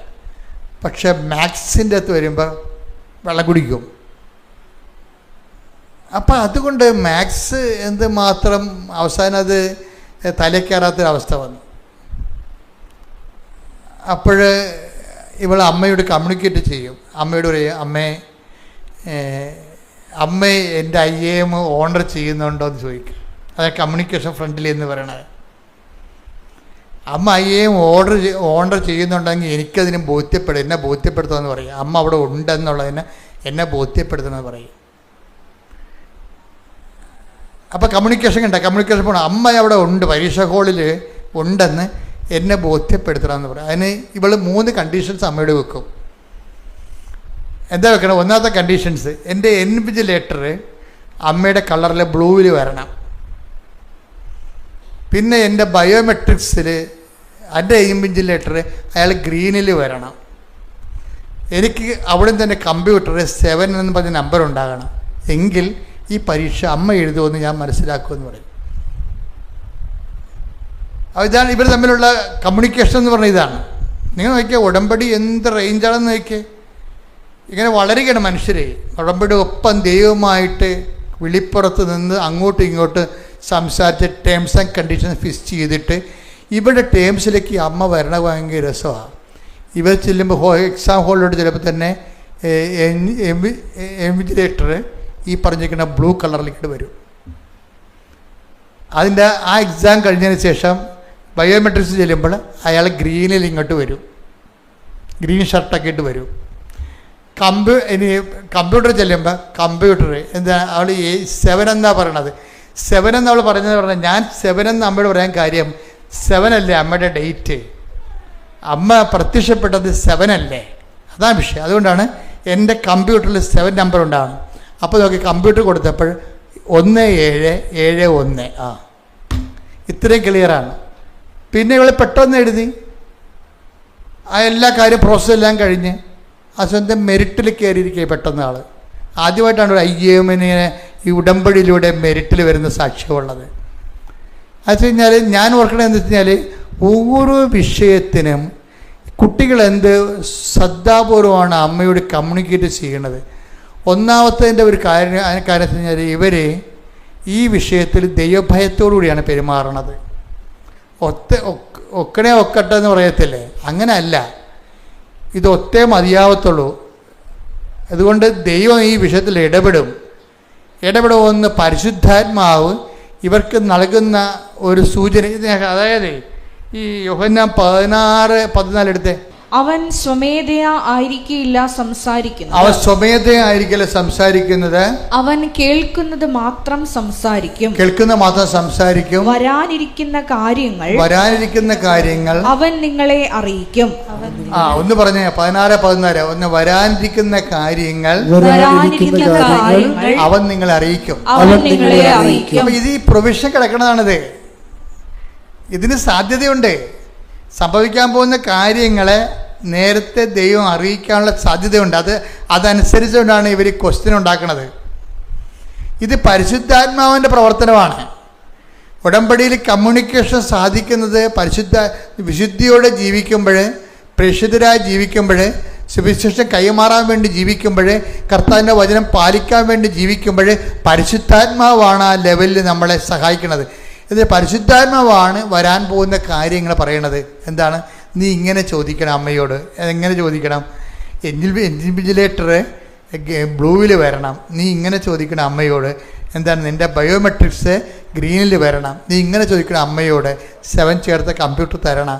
പരിശുദ്ധാത്മാവാണ് ഇവിടെ ഉള്ളിൽ തോന്നിക്കണത്.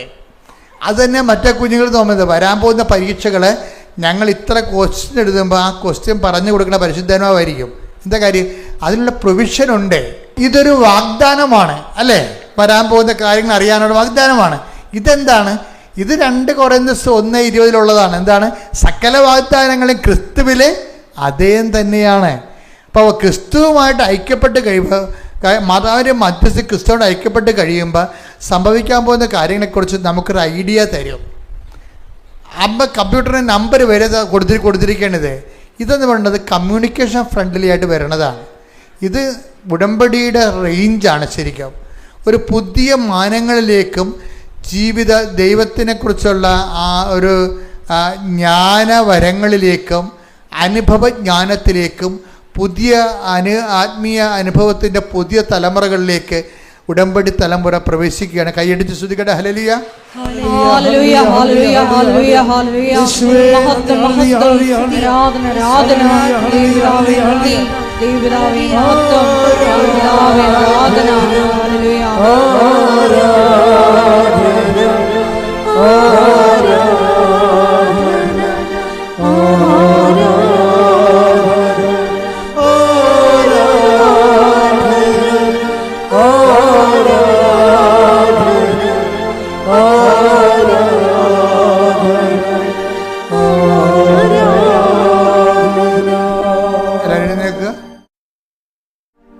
രോഗസൗഖ്യ പ്രാർത്ഥനയുടെ സമയമാണ്.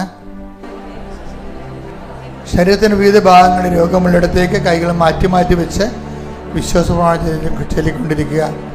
കർത്താവേ, നിന്റെ വിശുദ്ധ പൗരോഹിത്യത്തെ മഹത്വപ്പെടുത്തണമേ.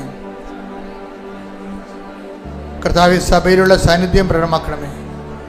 39 വർഷം അർപ്പിച്ച കൃപാന്റെ യോഗ്യതയാൽ കൃപാസ്ഥാനത്താരെ ജീവനോടെ പ്രത്യക്ഷപ്പെട്ട പരിശുദ്ധമ്മയുടെ മാധ്യസ്ഥത്തിൽ ഉച്ചമുള്ളങ്കാല് വരെ കർത്താവിൻ്റെ രക്തം പടരട്ടെ. എല്ലാ കോശങ്ങളിലും പെശുകളിലും കർത്താവിൻ്റെ രക്തം പടരട്ടെ. ആമാശയ രോഗങ്ങൾ, കുടരോഗങ്ങൾ, കുടലത്തടിപ്പുകൾ, കുടലിടിയുന്ന ആമാശയം ഇടിയുന്ന അവസ്ഥകൾ കർത്താവിൻ്റെ നാമത്തിൽ സൗഖ്യമാകട്ടെ. അസ്ഥിക്കുഴകൾ, അസ്ഥിസന്ധികൾ, അസ്ഥി ദ്രവിക്കുന്ന അവസ്ഥകൾ കർത്താവിൻ്റെ നാമത്തിൽ സൗഖ്യപ്പെടട്ടെ. ശരീരം വരഞ്ഞു വരഞ്ഞു വരുന്ന അവസ്ഥകൾ, ത്വക്കുകൾ വരഞ്ഞു വരഞ്ഞു വരുന്ന അവസ്ഥകൾ, സോറിയാസിസ് രോഗങ്ങൾ, ശരീരത്തിലുണ്ടാകുന്ന മുഴകൾ, സിസ്റ്റുകൾ, ചിരങ്ങുകൾ, തൊലിയുടെ നിറവ്യത്യാസങ്ങൾ കർത്താവിൻ്റെ വിശുദ്ധമായ രക്തത്തെ കഴുകപ്പെടട്ടെ. തൊണ്ടയുടെ മുഴകൾ ഈശോയുടെ നാമത്തെ അപ്രത്യക്ഷമാകട്ടെ. സ്പോണ്ടിലോസിസ് രോഗികൾ കർത്താവിൻ്റെ തിരുമുറിവാടുന്ന വലതുകരം പിൻകഴുത്തിൽ വെക്കട്ടെ. കർത്താവിന് തിരുമുറിവാടുന്ന വലതുകരം പിൻകഴുത്തിൽ വെക്കട്ടെ. സ്പൈനൽ കോഡിന് രോഗങ്ങൾ കർത്താവിന് ഉന്നതമായ നാമസൗഖ്യം പ്രാപിക്കട്ടെ. ശരീരമാസകരം നീരിൻ്റെ മൂലകാരണങ്ങൾ യേശുവിൻ്റെ നാമസൗഖ്യപ്പെടട്ടെ. കിഡ്നി രോഗികൾ, കരൾ രോഗികൾ, ഹൃദയ രോഗികൾ, പാൻക്രിയാസ് രോഗികൾ, ശ്വാസകോശ രോഗികൾ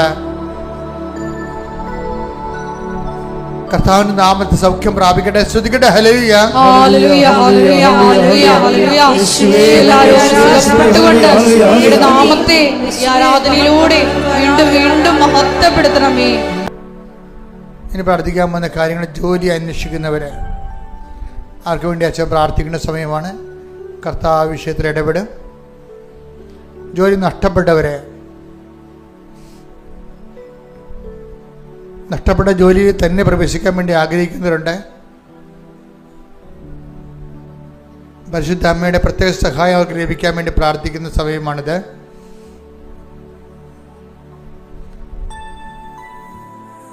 വീട് ഇല്ലാത്തവര്,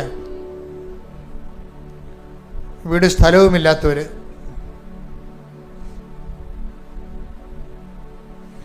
ഭവന നിർമ്മാണത്തിന് അടിത്തറ മാത്രം കെട്ടിയിട്ടിരിക്കുന്നവര്, മുകളിലോട്ട് പണിയാൻ വേണ്ടി തടസ്സങ്ങളുള്ളവർ, സാമ്പത്തിക തടസ്സം, നിയമപരമായ തടസ്സം, പലതര തടസ്സം അനുഭവിക്കുന്നവർ, വിവാഹ തടസ്സമുള്ളവർ, മക്കളില്ലാത്തവർ,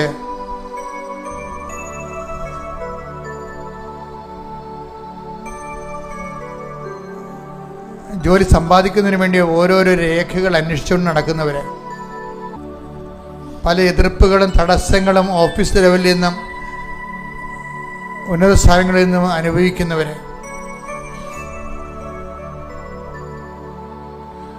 പിരിഞ്ഞുപോയ മാതാപിതാക്കന്മാര്, ഭാര്യാഭർത്താക്കന്മാര് അവർ വീണ്ടും ഒരുമിച്ച് കൂടാൻ ആഗ്രഹിക്കുന്നവര്, കേസിലകപ്പെട്ടിരിക്കുന്നവര്, അത് വിടുതലിന് വേണ്ടി പ്രാർത്ഥിക്കുന്നവര്,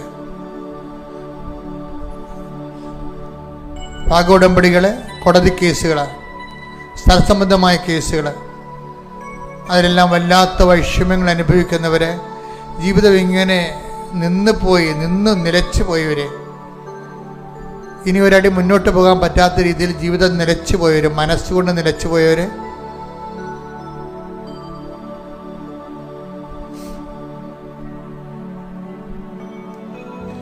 എന്ത് ചെയ്യണം, എന്ത് ചെയ്താൽ ഗതി പിടിക്കുമെന്ന് അറിയാൻ പാടില്ല, ഒരു ഐഡിയ പോലും, ആശയം പോലും കിട്ടാതിരിക്കുന്നവര്,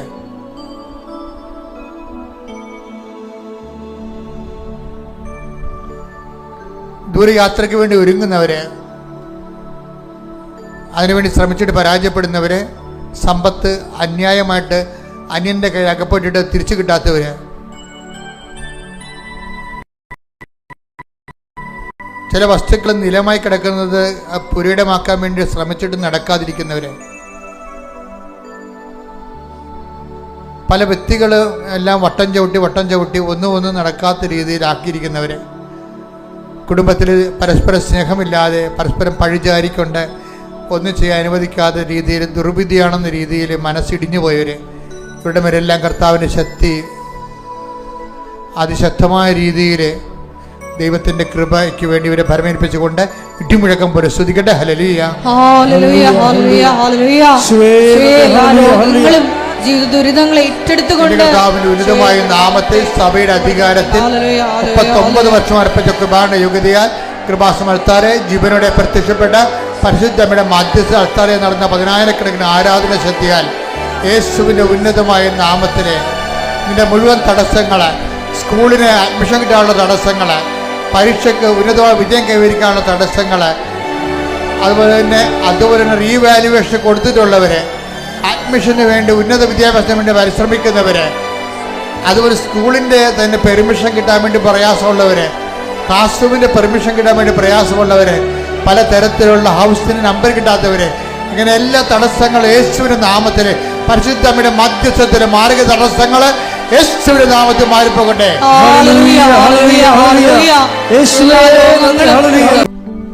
മൗനമായി പ്രാർത്ഥിക്കേണ്ട സമയമാണിത്. വ്യക്തിപരമായ ആവശ്യങ്ങൾക്ക് വേണ്ടി മൗനമായി പ്രാർത്ഥിക്കുന്ന സമയമാണിത്. ഓൺലൈനിലുള്ളവരും ഇപ്പോൾ പ്രാർത്ഥിക്കുക.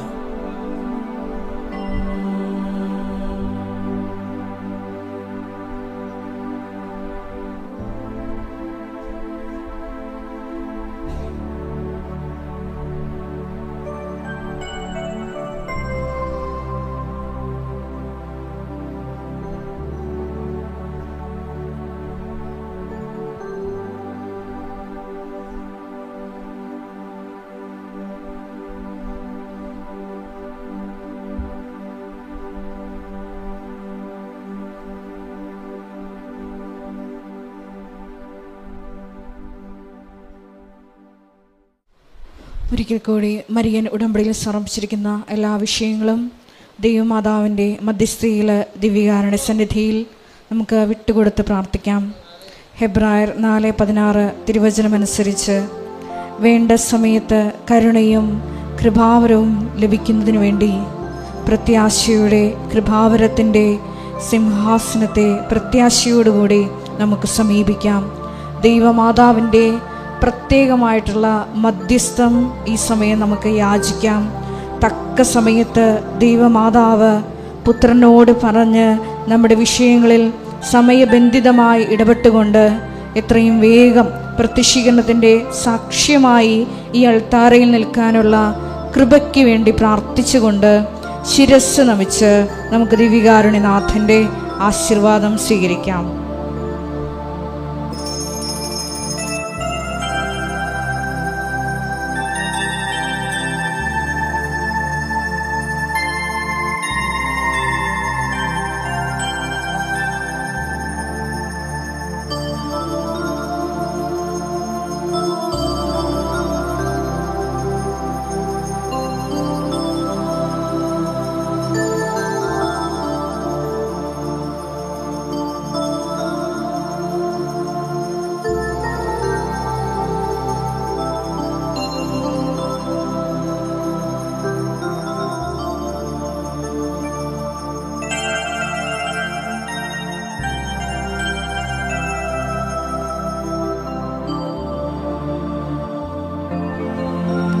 പരിശുദ്ധ പരമ ദിവ്യകാരുണ്യമേ, എന്നുമെന്നും അങ്ങേക്ക് ആരാധന. പരിശുദ്ധ പരമ ദിവ്യകാരുണ്യമേ, എന്നുമെന്നും